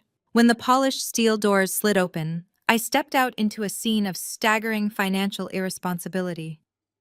The penthouse lounge of the building was a space I knew intimately. When my limited liability company purchased the property a year ago, I had personally overseen the renovation of this exact floor, approving the imported Italian marble, the custom brass lighting fixtures, and the floor-to-ceiling panoramic windows that offered an unobstructed, breathtaking view of the city skyline. Now that beautiful space was suffocated beneath an avalanche of grotesque floral arrangements. Massive pillars of white roses and imported orchids flanked the entrance. Waiters in crisp white tuxedos glided across the marble floors, carrying silver trays loaded with beluga caviar, wagyu beef tartare, and glasses of vintage champagne. A live jazz quartet played softly in the corner, positioned near a custom ice sculpture carved into the shape of a swan. I mentally calculated the cost of the room. The flowers alone easily surpassed $20,000. The catering, the staff, the premium open bar. This was $100,000 event, exactly as Chelsea had boasted. And sitting in my bank account ledgers was the absolute proof that my stolen salary had paid for a significant fraction of this absurd vanity project. The room was packed with roughly 80 guests. These were not close family friends or childhood companions. I recognized the distinct posture of venture capitalists, real estate developers, and local politicians. Beatrice had not thrown an engagement party for her daughter. She had orchestrated a networking event to project an illusion of immense wealth to the city's financial elite. She was using this party to secure future investments, entirely unaware that the foundation of her empire was a house of cards I was about to blow down. I spotted Liam near the ice sculpture. He was holding a glass of scotch, nodding enthusiastically at an older man in a tailored suit. Liam looked immaculate on the outside, but my trained eye caught the micro-expressions of sheer panic. He was drinking too fast. He kept shifting his weight. His eyes constantly darted toward the elevator doors, scanning the crowd. He was waiting for me. He was waiting for the $7,500 check that would keep this entire fraudulent circus from crashing down around his ears. He caught my eye across the room. I offered him a flat, cold smile. He visibly swallowed hard and quickly looked away, pretending to be deeply engrossed in his conversation. I moved slowly through the crowd, accepting a glass of sparkling water from a passing waiter. I blended into the background, a silent observer in my own building. I passed by Chelsea, who was holding court near the panoramic windows. She wore a glittering custom designer gown that hugged her figure, a diamond engagement ring flashing blindingly on her finger as she gestured wildly. She was surrounded by a circle of women who looked equally spoiled and vapid. "We are looking at properties in the south of France for the actual wedding," Chelsea bragged loudly, ensuring her voice carried over the jazz music. "Mom insists on an overseas destination. She says the Blackwell family legacy demands international elegance. My fiancé is scouting chateaux next month." I took a sip of my water, masking my amusement. Her fiancé, a bland-looking man currently ignoring her to talk to a bartender, was an entry-level financial analyst who drove a leased car. There would be no chateau in the south of France. By tomorrow morning, there would not even be a catering budget for a backyard barbecue. But the true star of this delusion was Beatrice. I located my mother-in-law standing near the center of the lounge, perfectly positioned beneath the largest brass chandelier. She wore a floor-length midnight blue gown, dripping in what I highly suspected were rented diamonds. She was surrounded by a captive audience of 4 older, wealthy-looking men. I recognized 2 of them as prominent local property developers. I stepped behind a massive display of orchids, perfectly concealed, but well within earshot. I wanted to hear exactly how she was selling her lies to the public. "The views are certainly unparalleled," Beatrice announced, gesturing expansively toward the city skyline. When I acquired this building, I knew immediately that the penthouse level had to be reserved for private resident events. It is crucial to maintain a standard of absolute luxury for my tenants. They pay a premium for the Blackwell experience, and I personally ensure every detail meets my exacting standards. One of the developers, a bald man with a thick gold watch, nodded appreciatively. "It is a stunning property, Beatrice. The market value on a high-rise like this in the current economic climate is astronomical. You must be fielding buyout offers constantly." Beatrice let out a practiced musical laugh. "Oh, constantly. Every week my broker brings me a new offer from some overseas conglomerate. But I always turn them down. This building is a cornerstone of my portfolio. It generates phenomenal passive income, and frankly, I have a sentimental attachment to it. It is where my son and his new wife are currently residing. I like keeping my family close to my investments. I gripped my glass tighter. The sheer audacity was staggering. She was standing in a lounge that my corporate funds had built, bragging to seasoned real estate developers about rejecting imaginary buyout offers for a building she did not own. She was claiming my property as her cornerstone investment. She was using my asset to establish her credibility in the local market. It was a level of narcissistic delusion that bordered on clinical insanity. She believed her own lies. She had told this story so many times, played this character for so long, that she actually believed she was the tycoon she pretended to be. The bald developer took a sip of his bourbon. I am curious about your contractor, Beatrice. The marble work in the lobby and here in the lounge is exquisite. Imported Calicut, I presume. Beatrice did not miss a beat. Yes, imported directly from Tuscany. I spent weeks personally negotiating with the quarry directors in Italy. I told my sourcing team that we would not compromise on the materials. It cost a small fortune, but as I always say, you have to spend money to make money. The return on investment has been spectacular. I closed my eyes for a brief second, steadying my breathing. I remembered signing the purchase orders for that marble. I remembered the endless late-night video calls with the Italian suppliers, verifying the shipping manifests and custom duties. Beatrice had never spoken to a quarry director in her life. She was parroting buzzwords she had likely heard on a home renovation television show, stealing my late nights, and my financial risk to build her counterfeit persona. A catering manager approached Beatrice, interrupting her grand monologue. He leaned in and whispered something urgently in her ear. Even from my concealed vantage point, I saw the instantaneous flash of panic strike Beatrice's face. The caterer was asking for the final payment. He was threatening to cut off the food service if the account was not settled immediately. Beatrice waved him off with a tight, dismissive hand gesture, offering a fake smile to her audience. Just a minor logistical detail with the staff, she assured the developers. Please excuse me for just one moment. I must ensure the champagne continues to flow. Beatrice turned away from the group, her smile vanishing the second her back was turned to the wealthy investors. Her eyes scanned the crowded room with frantic, desperate intensity. She was looking for Liam. More importantly, she was looking for me. The deadline had arrived. The caterers were demanding their money, and her entire house of cards was about to collapse in front of the exact people she was trying to impress. She needed the $7,500 certified check I had promised to bring. She needed my money to pay the men in the white tuxedos before they packed up the caviar and walked out the door. I stepped out from behind the orchid display, placing my empty glass on a passing waiter's silver tray. I smoothed the lapels of my emerald jacket and touched the hidden pocket of my handbag, feeling the stiff edge of the termination envelope. Beatrice was currently marching across the marble floor, her face a mask of furious determination, heading straight toward Liam. It was time to put the arrogant property manager out of her misery. I walked purposefully through the sea of guests, my gaze locked onto my mother-in-law. The ambush at the Sunday family dinner was about to be returned in kind, only this time the consequences would be absolutely permanent. I navigated the crowded, opulent room with the calculated, methodical precision of a predator zeroing in on its final target.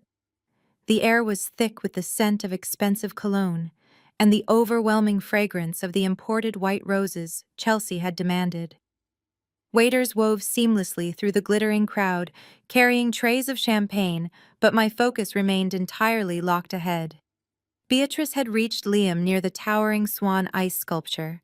She was gripping his forearms so tightly, her knuckles were stark white against his dark suit jacket, her lips moving rapidly as she hissed urgent, frantic instructions into his ear.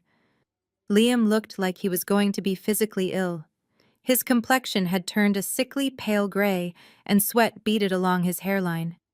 He kept shaking his head in quick, jerky motions, his eyes darting wildly around the room, in a state of absolute terror, until they locked onto me.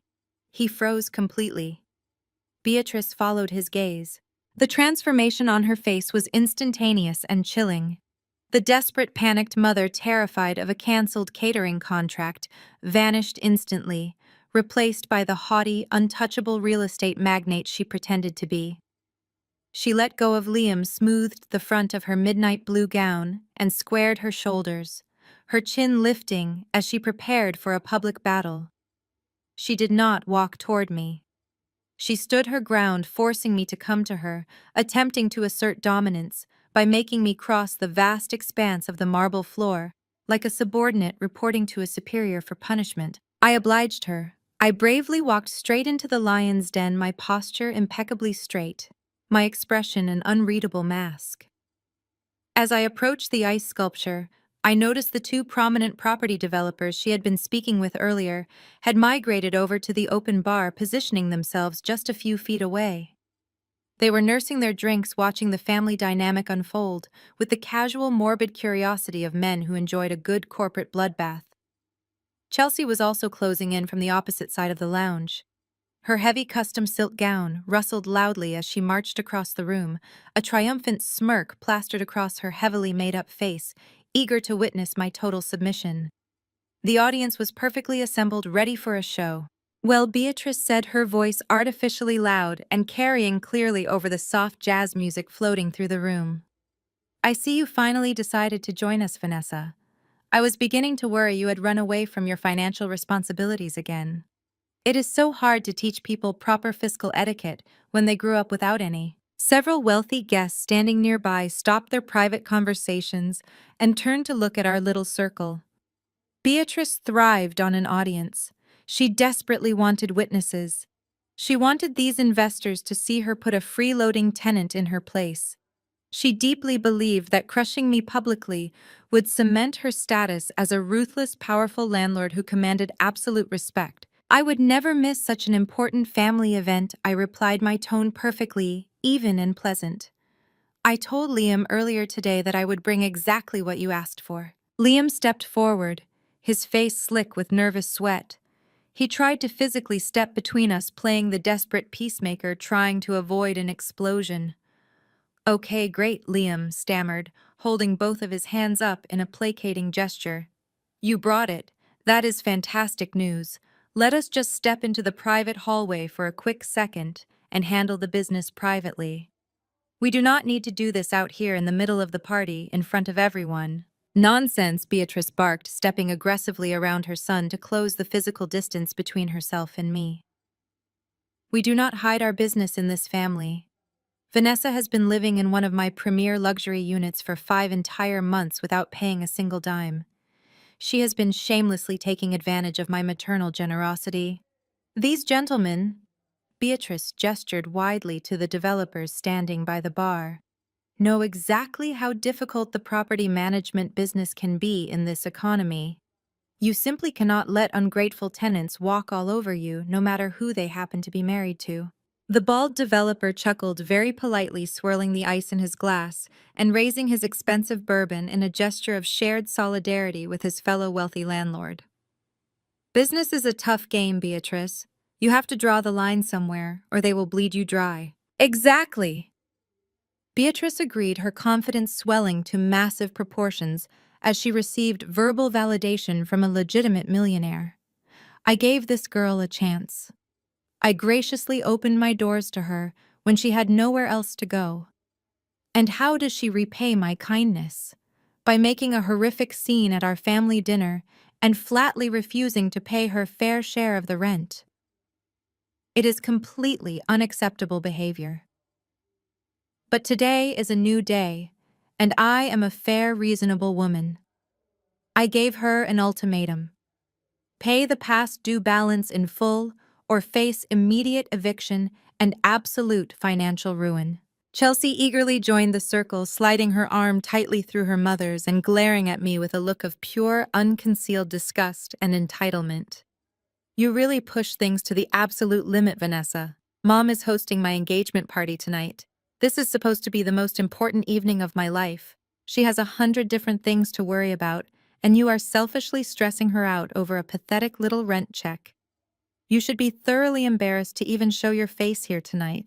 I am not embarrassed at all, Chelsea, I said, maintaining my calm composure despite her venomous attack. I am just fulfilling a request.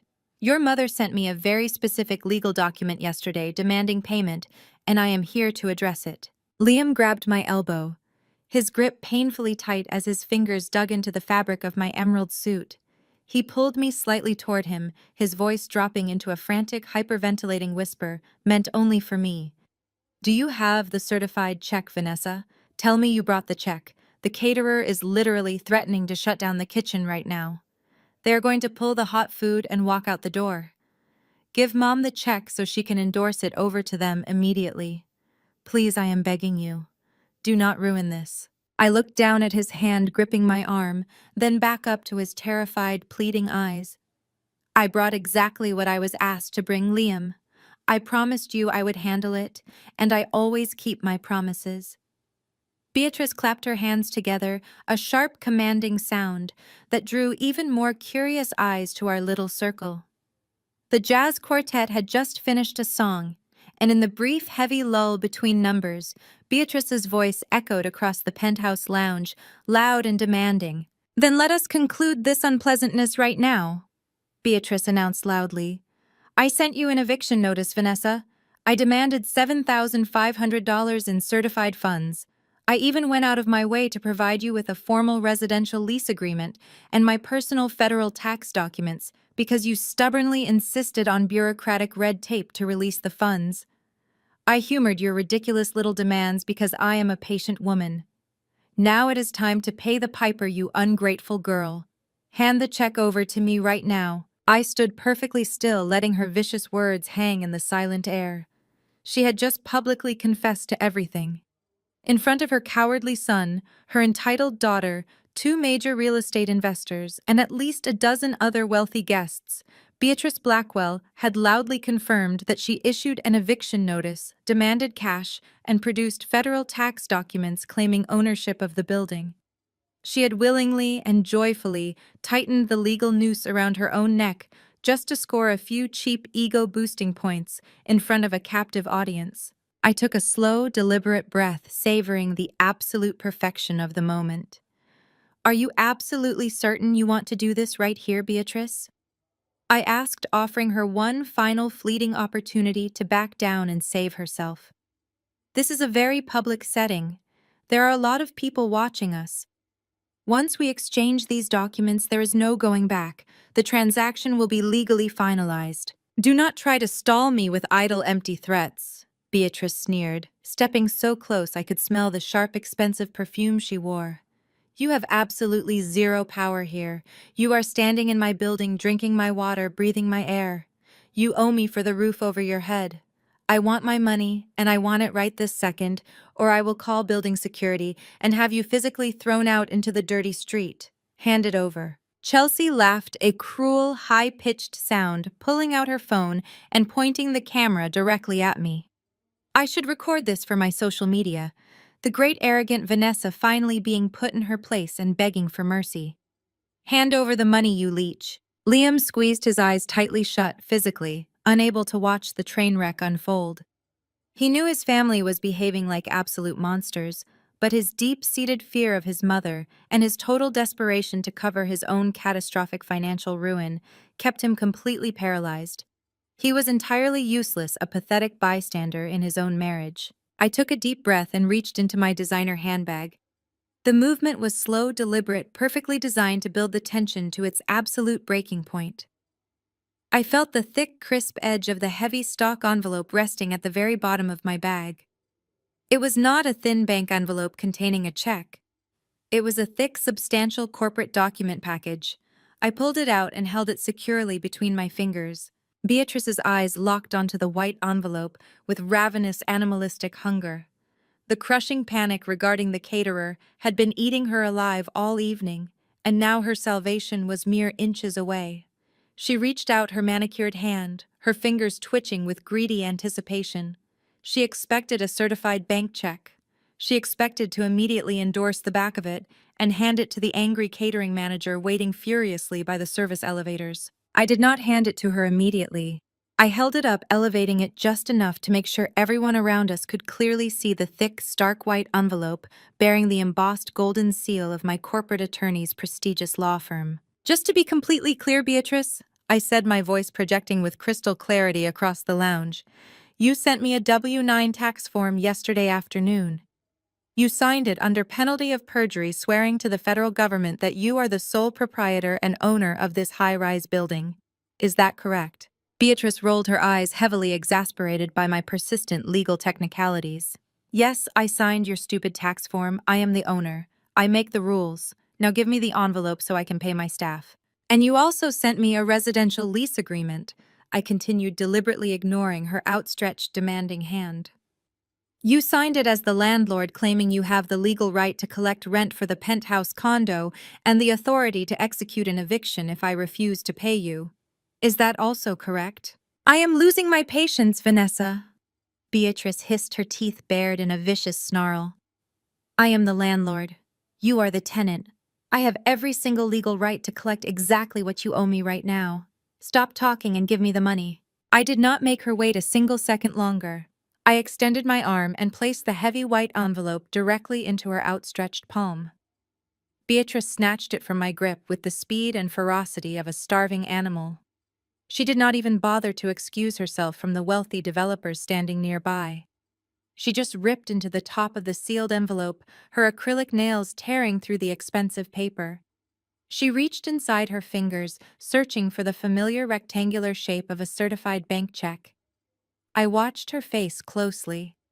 I watched the triumphant, arrogant sneer freeze completely.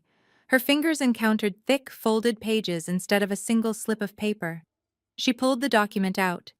It was a 3-page legal notice printed on the official embossed letterhead of my corporate attorney. Beatrice stared at the first page. Her eyes darted back and forth across the bold black text at the very top. For a moment, her brain could not process what she was reading. She had built this entire high-stakes confrontation around receiving cash, and the sudden deviation from her script left her temporarily paralyzed. Liam leaned over his mother's shoulder, desperately trying to read the document. What is it? He asked, his voice shaking. Is it the check? Is the money in there? Beatrice blinked, shaking her head slightly as if trying to clear a fog. Then she threw her head back and let out a loud, mocking laugh. The sound was harsh and entirely artificial, designed to mask her initial confusion and project absolute control to the wealthy investors watching our every move. She waved the legal document in the air like a victorious flag. You really are a pathetic little girl, Vanessa, Beatrice announced, her voice booming across the penthouse lounge. She turned to the 2 real estate developers standing at the bar, inviting them to share in the joke.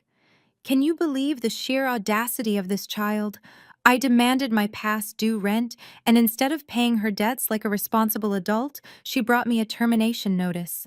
She thinks she can just terminate her lease to avoid paying what she owes me. Chelsea let out a dramatic sigh of relief, clearly thrilled by the prospect of my departure.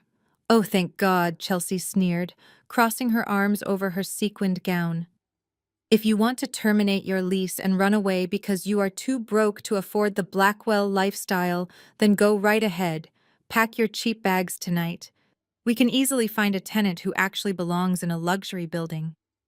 Liam, on the other hand, looked like he might collapse from the sheer weight of his panic. He grabbed his mother's arm again. Mom, we cannot let her just break the lease. We need that money today. The caterer is waiting. If she does not pay the $7,500 right now, they are going to shut down the kitchen. Beatrice yanked her arm away from her son, shooting him a withering glare that promised severe punishment later for exposing their financial desperation in public. Beatrice turned her attention back to me, shaking the legal document in my face. You cannot terminate a verbal lease agreement without 30 days' notice, Vanessa. And you certainly cannot use a fake legal document to escape a past due balance. I am rejecting this termination. You are not leaving this building until you hand over a certified check. I will call my lawyers right now and have them file a civil suit for breach of contract. I took a step forward, closing the distance between us until I was standing mere inches from her furious face. I did not raise my voice. I did not need to. I spoke with the quiet, devastating authority of a woman who held absolute power. You are fundamentally misunderstanding the document you are holding, Beatrice, I said, maintaining unyielding eye contact. Read the bold text at the top of the page again. Read it out loud for your friends here. Beatrice glanced down at the paper, her arrogant smile faltering as she actually processed the legal terminology. That is not a lease termination, I clarified, enunciating every single syllable so the developers at the bar could hear me perfectly. I am not breaking a lease because I do not have a lease. That document is a notice of immediate termination of employment. You are fired, Beatrice. You are officially terminated from your position as property manager for this building, effective immediately for gross misconduct and felony embezzlement. The jazz quartet seemed to fade into the background. The clinking of champagne glasses stopped. The two real estate developers lowered their drinks, their expressions shifting from polite amusement to absolute unadulterated shock. Chelsea stopped smirking, her jaw dropping open as she stared at me in total bewilderment. Liam stumbled backward, physically retreating from the blast radius of my words. Beatrice stood frozen, like a statue, the legal document trembling slightly in her manicured hand. Fired. Beatrice whispered the word, barely escaping her lips. Her voice was devoid of all its previous booming confidence. You cannot fire me. I am the owner of this building. I am the managing director. You do not have the authority to fire anyone. You are completely delusional. I shook my head, keeping my expression perfectly composed and professional. I am not delusional at all. The property management firm that employs you received a duplicate of that exact termination notice 10 minutes ago. They have already locked you out of the internal building management portal. You can no longer log units as vacant to steal the rental income. You can no longer intercept tenant payments to fund your daughter and her lavish parties. And you can no longer pretend to be a real estate mogul when you are nothing more than a corrupt employee who got caught stealing from the cash register. Your days of playing landlord are permanently over. The jazz quartet abruptly stopped playing. The sudden absence of the upright bass and the saxophone created a vacuum in the penthouse lounge, sucking the remaining air out of the room.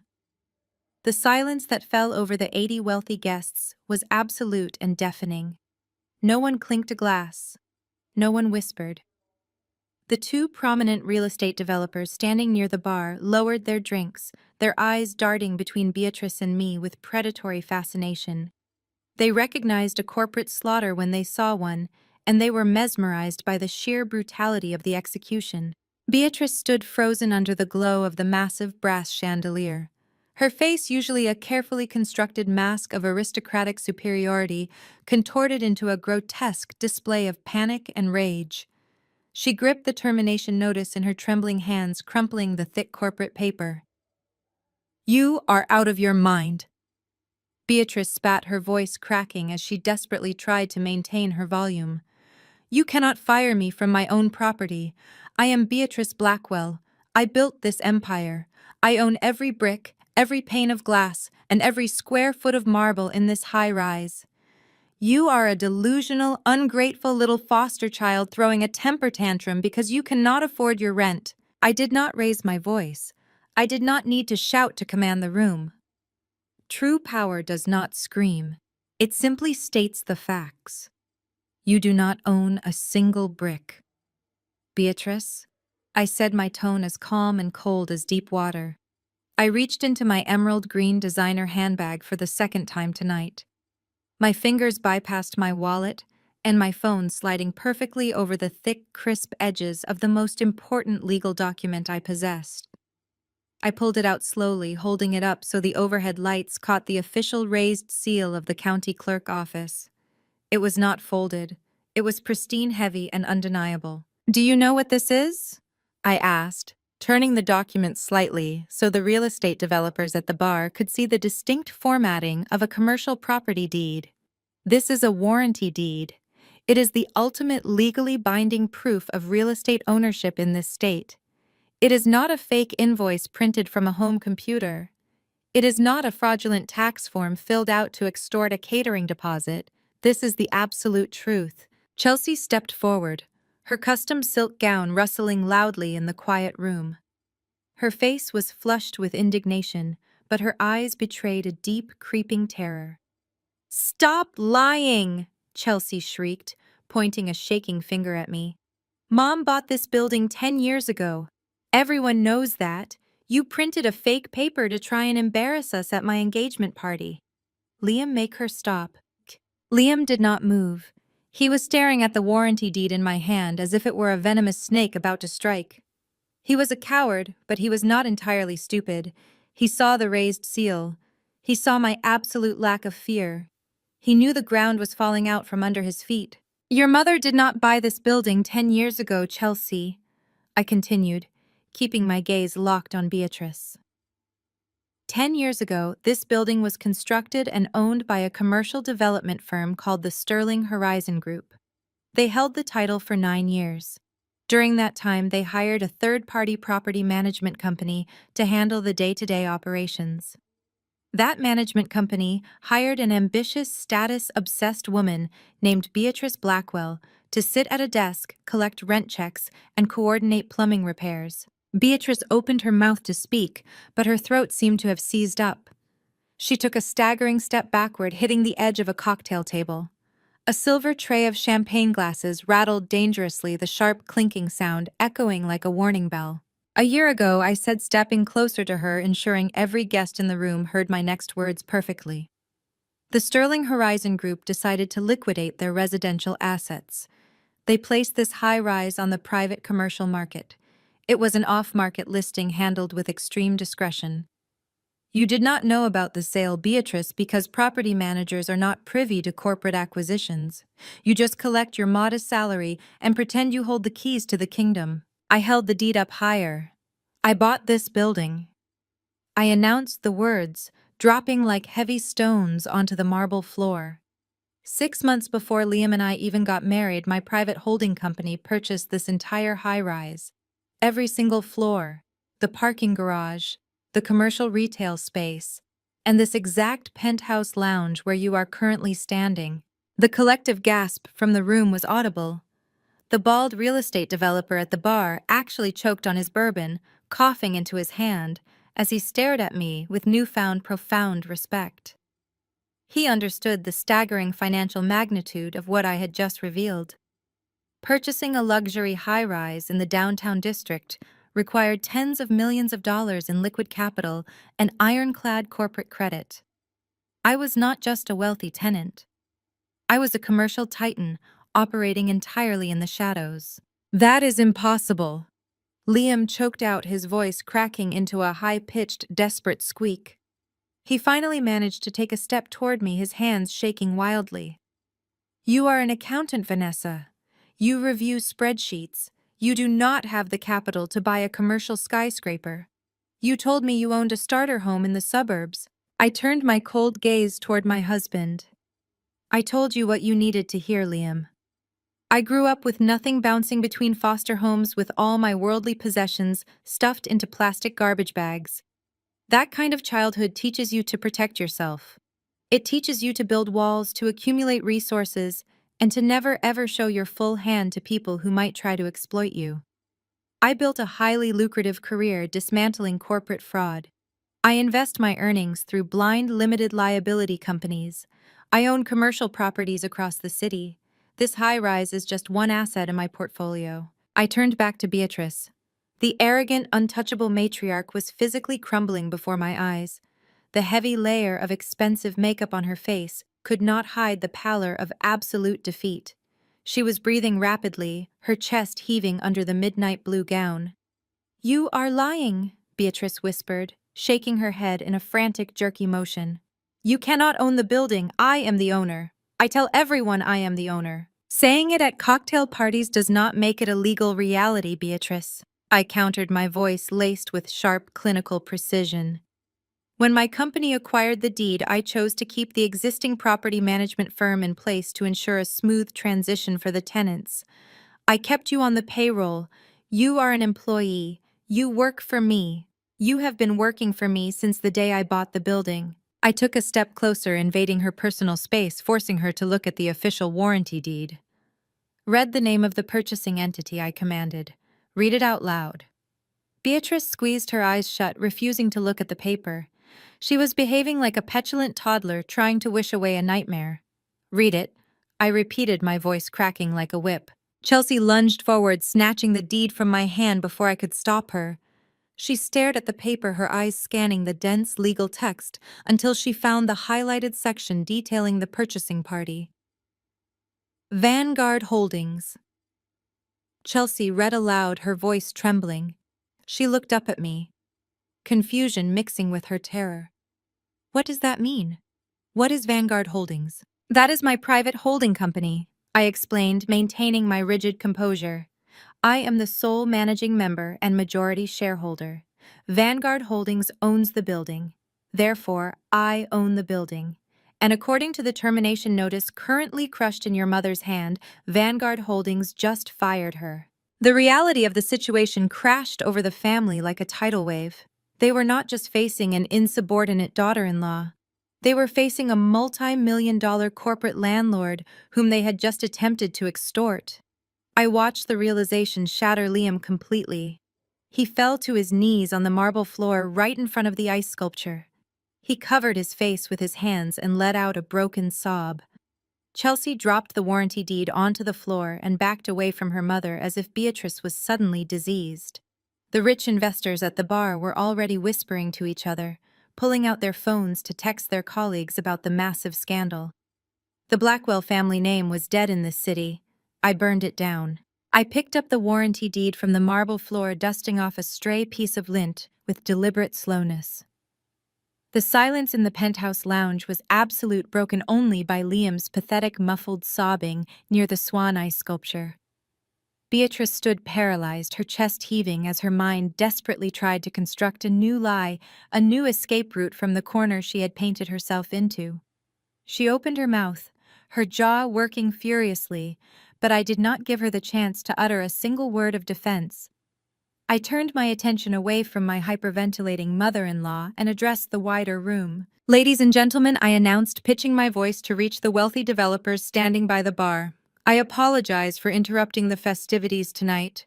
I know you were all invited here under the premise of celebrating a high society engagement hosted by one of the city's premier real estate moguls.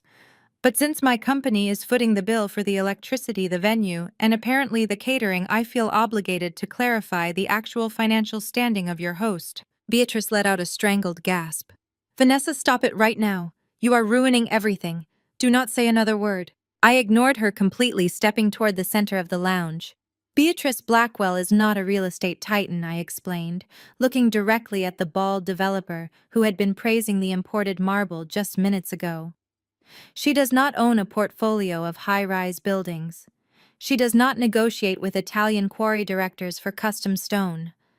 She does not reject multi-million-dollar buyout offers from overseas conglomerates. Beatrice is a mid-level salaried employee working for a third-party property management firm. Her actual daily responsibilities consist of logging tenant complaints, calling plumbers to fix leaky toilets, and ensuring the hallway carpets are vacuumed on schedule. She earns $65,000 a year. She is a glorified receptionist with a master key. The bald developer raised his eyebrows, looking at Beatrice with a mixture of disgust and dark amusement. The other guests began whispering furiously, the illusion of the great Blackwell dynasty crumbling before their eyes. Chelsea covered her face with her hands, shrinking back against the panoramic windows as the socialite status she had worshipped her entire life evaporated into thin air. You are lying, Chelsea cried out, her voice muffled behind her hands. My mother is rich. We have a family trust. We are Blackwells. You are deeply in debt, Chelsea, I corrected sharply, turning my gaze to the spoiled daughter. There is no family trust. Your mother drives a leased car she cannot afford. Your brother is drowning in credit card debt. And this entire empire you brag about is nothing more than a pathetic fantasy constructed to trick wealthy people into paying attention to you. But the fantasy was expensive to maintain, was it not? Keeping up appearances in this city requires a massive amount of liquid cash. And when the credit cards were maxed out and the personal loans were denied, Beatrice had to find a new revenue stream to fund your extravagant lifestyle. I turned back to Beatrice, pacing slowly around her like a shark circling wounded prey. When my company Vanguard Holdings purchased this building 6 months ago, I decided to conduct a blind audit of the property management firm. I do this for all my commercial acquisitions to ensure maximum operational efficiency. I did not announce my ownership to the staff. I simply monitored the internal accounting systems from a distance. And what I found was a textbook example of corporate embezzlement. Beatrice was shaking her head violently, her perfectly styled hair falling into her face. She looked cornered, trapped by the overwhelming weight of her own crimes. No, she whimpered, taking another step back. You cannot prove anything. I kept the books perfectly. I balanced the ledgers. You manipulated the occupancy logs, Beatrice, I stated, my voice echoing off the high ceiling. It is the oldest and laziest scam in the property management playbook. You identified several luxury units in this building that were recently vacated. Instead of listing them as available on the open market, you marked them as permanently vacant in the internal management system. Then you moved private off-the-books tenants into those units.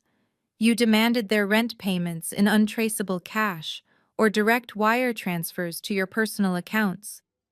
Because the management system registered the units as empty, the corporate owner never expected to see any revenue from those specific apartments. You essentially created a ghost hotel inside my building, and you pocketed every single dime of the illicit profits. The collective gasp from the room was audible. The sheer audacity of the crime was staggering to the corporate investors in the room. They understood exactly how much money a scam like that could generate in a luxury downtown high-rise. And you got incredibly greedy. I continued, my voice gaining momentum as I delivered the final crushing blows to her reality. You needed a massive influx of cash to pay for this absurd engagement party. You needed $100,000 for caviar white roses and vintage champagne to impress people who do not even care about you. So you moved your broke son and his new wife into one of your designated ghost units. You told us it was a free wedding gift to mask the transaction. But when the catering bills came due and your funds ran dry, you panicked. You printed a fake invoice on your home computer. You ambushed me at a family dinner demanding thousands of dollars in back rent for an apartment you were actively hiding from the building's rightful owner. I pointed directly at the lavish buffet table spread across the room. You see those imported truffles? You see the champagne towers and the custom ice sculpture? Every single item in this room was funded by stolen money. Beatrice Blackwell did not pay for this party. She financed it by defrauding her employer, embezzling corporate funds, and attempting to extort her own daughter-in-law. You are all drinking stolen wine hosted by a common thief. Beatrice let out a guttural, wounded sound. She lunged forward, her hands raised as if she intended to physically attack me. I did not flinch. I stood my ground, my posture rigid and challenging. She stopped inches away, her hands dropping uselessly to her sides as the reality of her powerlessness fully settled into her bones. She was nothing. She had absolutely no leverage, no money, and no escape. "You set me up!" Beatrice hissed, her voice trembling with absolute malice. "You planned this from the very beginning. You married my son just to infiltrate my building and destroy my family. You are a vindictive, evil woman." I laughed, a harsh, dismissive sound that cut right through her pathetic attempt at deflecting the blame. "I did not set you up, Beatrice. I married Liam because I genuinely believed he loved me. I believed I was marrying into a warm, supportive family. I had no idea you were running a criminal enterprise out of my basement. You set your own trap the moment you decided your greed was more important than basic human decency. You could have walked away. You could have left me alone. But your massive, fragile ego demanded that you humiliate the foster child. You needed to prove you were superior. You handed me forged federal tax documents because you were too arrogant to believe I would actually verify them. You destroyed your own family, Beatrice. I am just the auditor presenting the final receipt." Chelsea was sobbing loudly by the windows, her heavy makeup running down her face in dark, ugly streaks. "My wedding is ruined," she wailed, sinking to the floor in a heap of expensive silk. Everything is ruined. How am I supposed to pay for anything now? My friends are going to laugh at me. We are completely broke. Liam remained on his knees near the ice swan, rocking back and forth. He looked utterly pathetic, a grown man entirely broken by the collapse of his mother's financial illusions.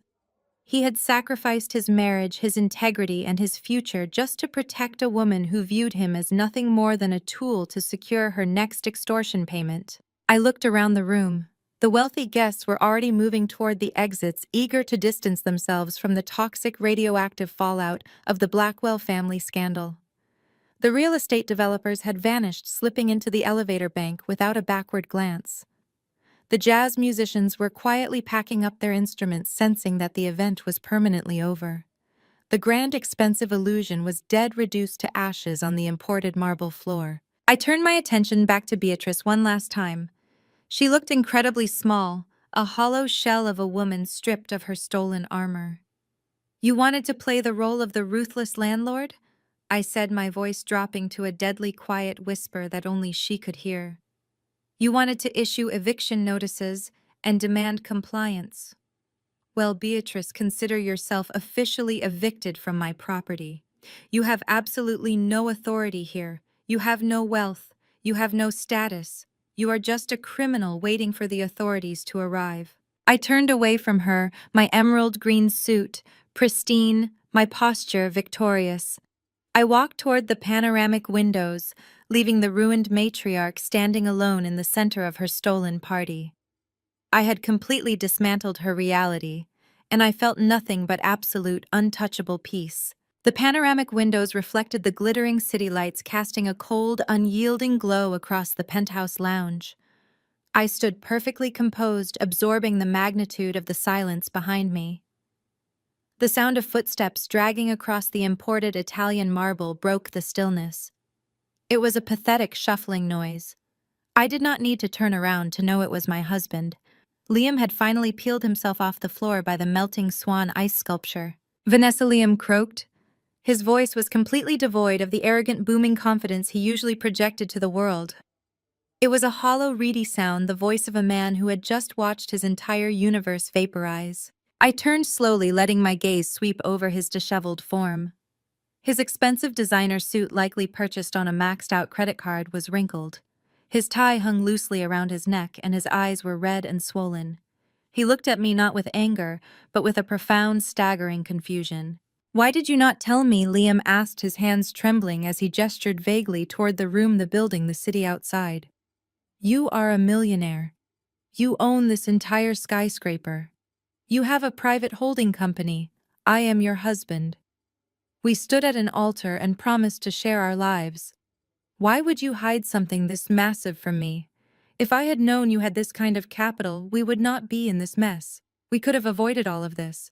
The sheer audacity of his statement almost made me laugh. He was actually trying to spin my financial independence into a betrayal of our marriage vows. He was trying to blame his own catastrophic failures on my decision to protect my assets. "You think my wealth is the reason we are in this mess?" I asked, keeping my tone dangerously soft. "You think that if I had handed you the keys to my corporate accounts, you would have suddenly become a responsible, honest partner? Let us be entirely clear about who kept secrets in this marriage, Liam."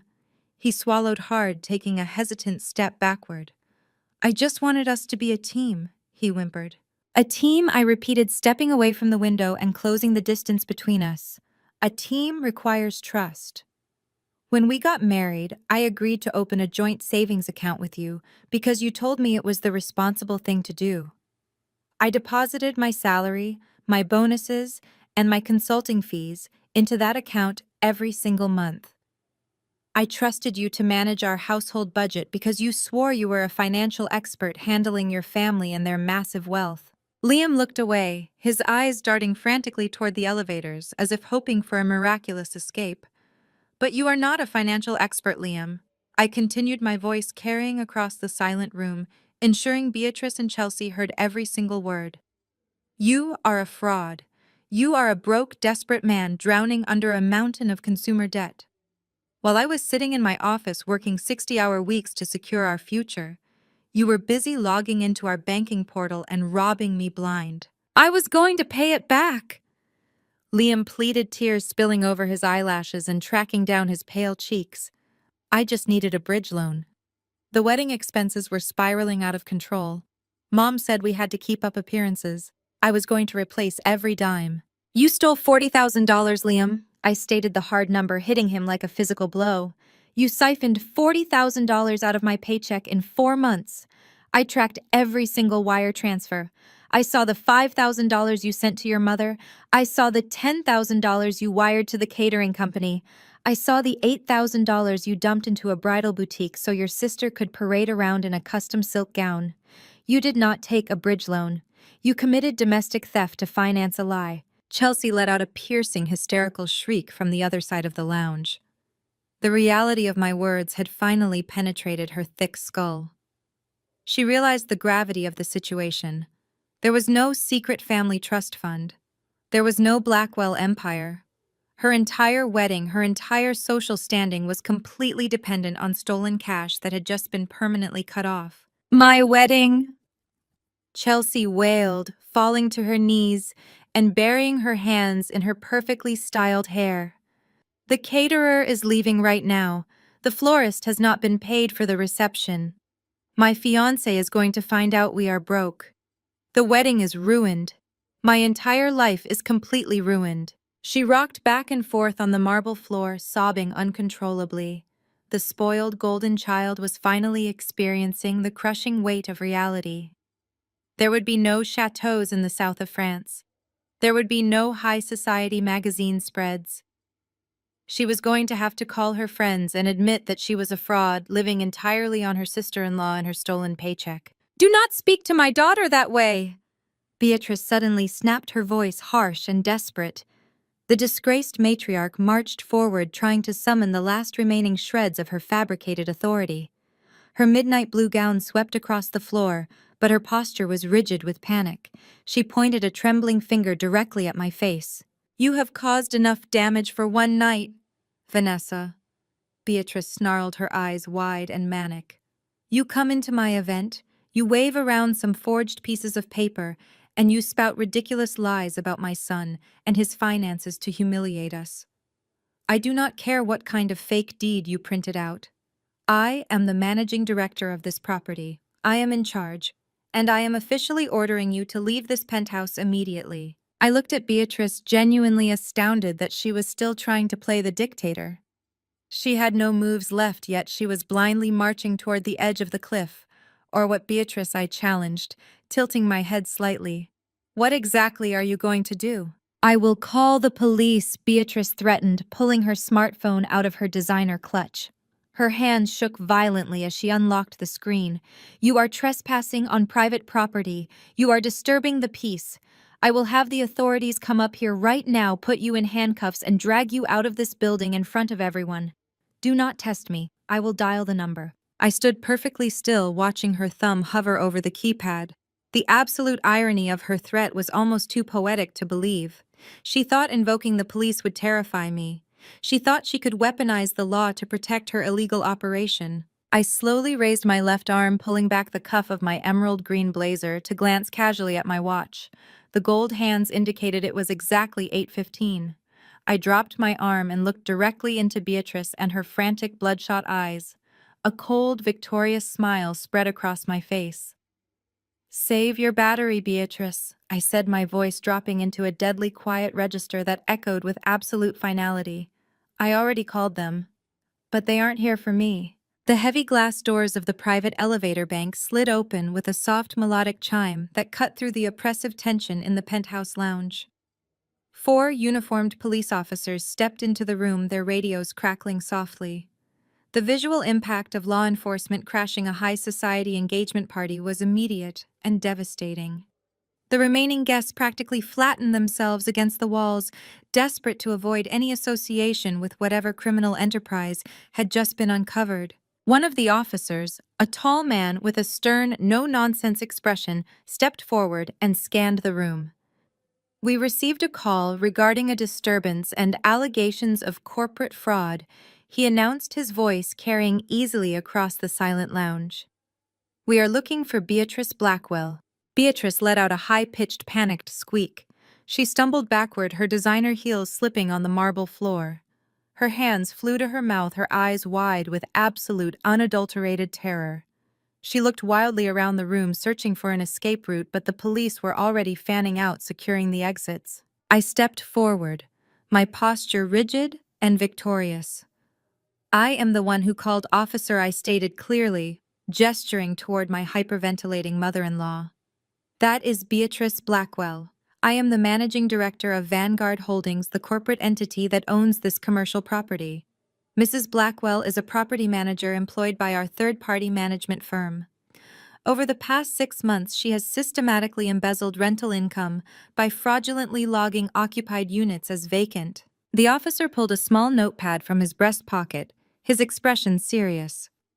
"Do you have documentation to support these allegations, ma'am?" "I certainly do," I replied, unlocking my smartphone and pulling up the digital dossier I had compiled earlier that morning. "I have complete access to the internal building management logs, which clearly show her user ID manipulating the occupancy status of the penthouse condo. Furthermore, I have absolute proof that she attempted to extort $7,500 from me today to cover the catering deposit for this event." Beatrice finally found her voice. Her hands were shaking violently as she pointed a finger at me. "She is lying!" Beatrice shrieked, her voice cracking with desperation. "I am the owner of this building. She is a disgruntled tenant trying to ruin my family. You cannot arrest me on the word of a crazy woman." The officer turned his attention to Beatrice, his gaze hardening. "Ma'am, if you are the legal owner of this property, can you provide us with a copy of the deed or the title insurance policy right now?" Beatrice opened her mouth, but nothing came out. The blood completely drained from her face, leaving her pale and drawn. She looked helplessly at Liam, begging her son to intervene, but Liam was still kneeling by the melting ice sculpture, entirely paralyzed by the collapse of his reality. "She cannot produce the deed, officer, because the deed is currently in my handbag," I interjected, keeping my tone deadly calm. "But the embezzlement is just the beginning. I also have digital proof of felony wire fraud and tax fraud." The officer raised an eyebrow, clearly recognizing the escalation in legal severity. "Tax fraud is a federal matter, ma'am. We would need to contact the relevant agencies." "I am fully aware," I assured him. Yesterday afternoon, Mrs. Blackwell transmitted 2 documents to my personal email server. The first was a fraudulent residential lease agreement listing herself as the landlord and owner of a property she merely manages. The second was an Internal Revenue Service W-9 tax form. She filled out the federal form, checked the box for sole proprietor, entered her personal social security number, and signed it under penalty of perjury, falsely declaring herself the legal owner of this commercial building to secure a financial payment. The officer's demeanor shifted immediately from local disturbance response to serious criminal investigation. He signaled to the other officers, who moved closer to Beatrice, cutting off any potential retreat. Beatrice realized she was completely cornered. The arrogant, untouchable matriarch finally shattered. She dropped to her knees on the marble floor, her expensive midnight blue gown pooling around her. She began sobbing hysterically, burying her face in her hands. "It was a mistake," Beatrice wailed, her voice echoing pitifully across the lounge. "I just needed a bridge loan to cover the catering. I was going to pay it back." "You cannot do this to me, Vanessa. I am your family. You are destroying the Blackwell legacy. You destroyed your own legacy the moment you decided to commit federal fraud to pay for shrimp cocktails," I replied coldly, feeling absolutely zero sympathy for the woman who had tried to extort me. The lead officer stepped forward, pulling a pair of steel handcuffs from his utility belt. "Beatrice Blackwell," he stated firmly, his voice devoid of any emotion. "You are under arrest on suspicion of wire fraud, grand larceny, and corporate embezzlement. Please stand up and place your hands behind your back." Chelsea let out a blood-curdling scream as the officer hauled her mother to her feet. The polished high society facade was completely gone, replaced by the ugly reality of a common criminal being walked out of a luxury high-rise. Beatrice sobbed loudly as the cold steel cuffs clicked securely around her wrists. The officers guided her toward the service elevators, marching the disgraced property manager past the shocked caterers and the remaining horrified guests. As the elevator doors slid shut, sealing Beatrice's fate, I turned my attention back to the center of the room. Liam was still kneeling on the floor, staring blankly at the space where his mother had just been arrested. He looked utterly broken, a pathetic shell of the confident, wealthy heir he had pretended to be when we first met. I reached into my emerald green handbag one final time. I pulled out a thin manila folder, the very last piece of paperwork I needed to deliver tonight. I walked slowly across the marble floor, stopping just a few feet away from my husband. "Liam," I said quietly. He slowly raised his head. His eyes were red-rimmed and empty, completely void of any fight or resistance. He knew it was over. He knew the illusion he had built his entire life upon was permanently destroyed. I held the folder out to him. He stared at it for a long moment before hesitantly reaching out with a trembling hand to take it. He flipped open the cover, his eyes scanning the bold black text on the first page. "It is exactly what it looks like, Liam." I confirmed, my voice steady and resolute. "Those are divorce papers. I have already signed them. My corporate attorney drafted them this afternoon. Given the fact that you actively conspired with your mother to extort me, and given the fact that I have bank ledgers proving you systematically stole $40,000 from my salary, I highly recommend you sign them without a fight." Liam let out a ragged, pathetic breath. He looked down at the divorce papers, the final nail in the coffin of his manufactured life. "You are taking everything," he whispered, a tear slipping down his cheek. "You own the building. You sent my mother to jail. And now you are leaving me with nothing." I shook my head, correcting his fundamental misunderstanding of the situation. "I am not taking anything from you, Liam. You never had anything to begin with. You built a marriage on lies. You funded a lifestyle with stolen money. And you stood by like a coward while your mother tried to ruin my financial future. I am just holding you accountable for your own actions." I turned my back on my soon-to-be ex-husband and walked away. The engagement party was officially over. The Blackwell family was destroyed, and I had a commercial property empire to run. 6 months passed with the rapid, undeniable force of a hurricane clearing away dead wood. The fallout from the engagement party was total and absolute. I did not have to lift a finger to destroy the Blackwell family.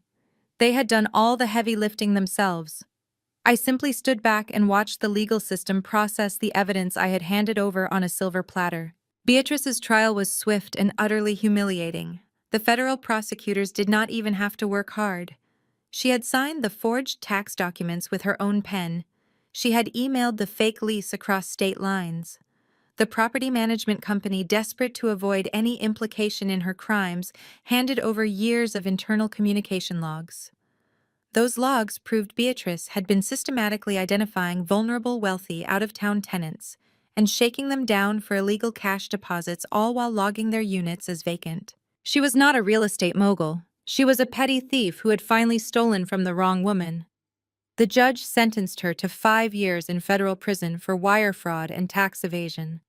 The day she was sentenced, she looked like a completely different person. The expensive midnight blue gowns were gone, replaced by a drab, oversized jumpsuit. The heavy aristocratic makeup was washed away, revealing a terrified elderly woman who finally understood that her last name offered absolutely zero protection against a federal indictment. Chelsea's life imploded almost as spectacularly. Her fiancé, the entry-level financial analyst who had been banking on marrying into the great Blackwell fortune, broke off the engagement less than 48 hours after Beatrice was arrested. He quietly packed his bags, canceled the remaining vendor contracts, and vanished. The $100,000 wedding was permanently canceled. The deposits were forfeited. Chelsea was forced to move out of her luxury apartment because she could no longer afford the rent without Liam stealing my money to subsidize her lifestyle. Last I heard, she was working as a junior sales associate at a suburban department store, bitterly complaining to anyone who would listen about how her evil sister-in-law had ruined her life. And then there was Liam. The divorce was finalized with breathtaking speed. My corporate attorney David handled the negotiations with absolute ruthlessness. I presented Liam with a very simple choice. He could sign the divorce papers, walk away with nothing but the clothes on his back, and assume full responsibility for the $40,000 he stole from me. Or I could hand the banking ledgers over to the district attorney and have him charged as a co-conspirator in his mother's extortion ring. Liam signed the papers without a single word of protest. He knew he had no defense. He was completely broke, drowning under a mountain of maxed-out credit cards, and entirely unemployable in the financial sector after the massive public scandal surrounding his family. Without my salary to drain, and without his mother's stolen cash to prop him up, he was forced into a brutal reality check. He currently works a minimum wage job at a big box hardware store on the edge of the city. He stocks shelves. He wears a polyester vest. He spends his days slowly chipping away at the crushing mountain of debt he accumulated, trying to pretend he was a wealthy heir. I did not feel sorry for any of them. They had looked at a woman who grew up in the foster care system, a woman who had fought for every single dollar she possessed, and they had seen nothing but a target. They thought my background made me weak. They thought my lack of a prominent family name made me vulnerable.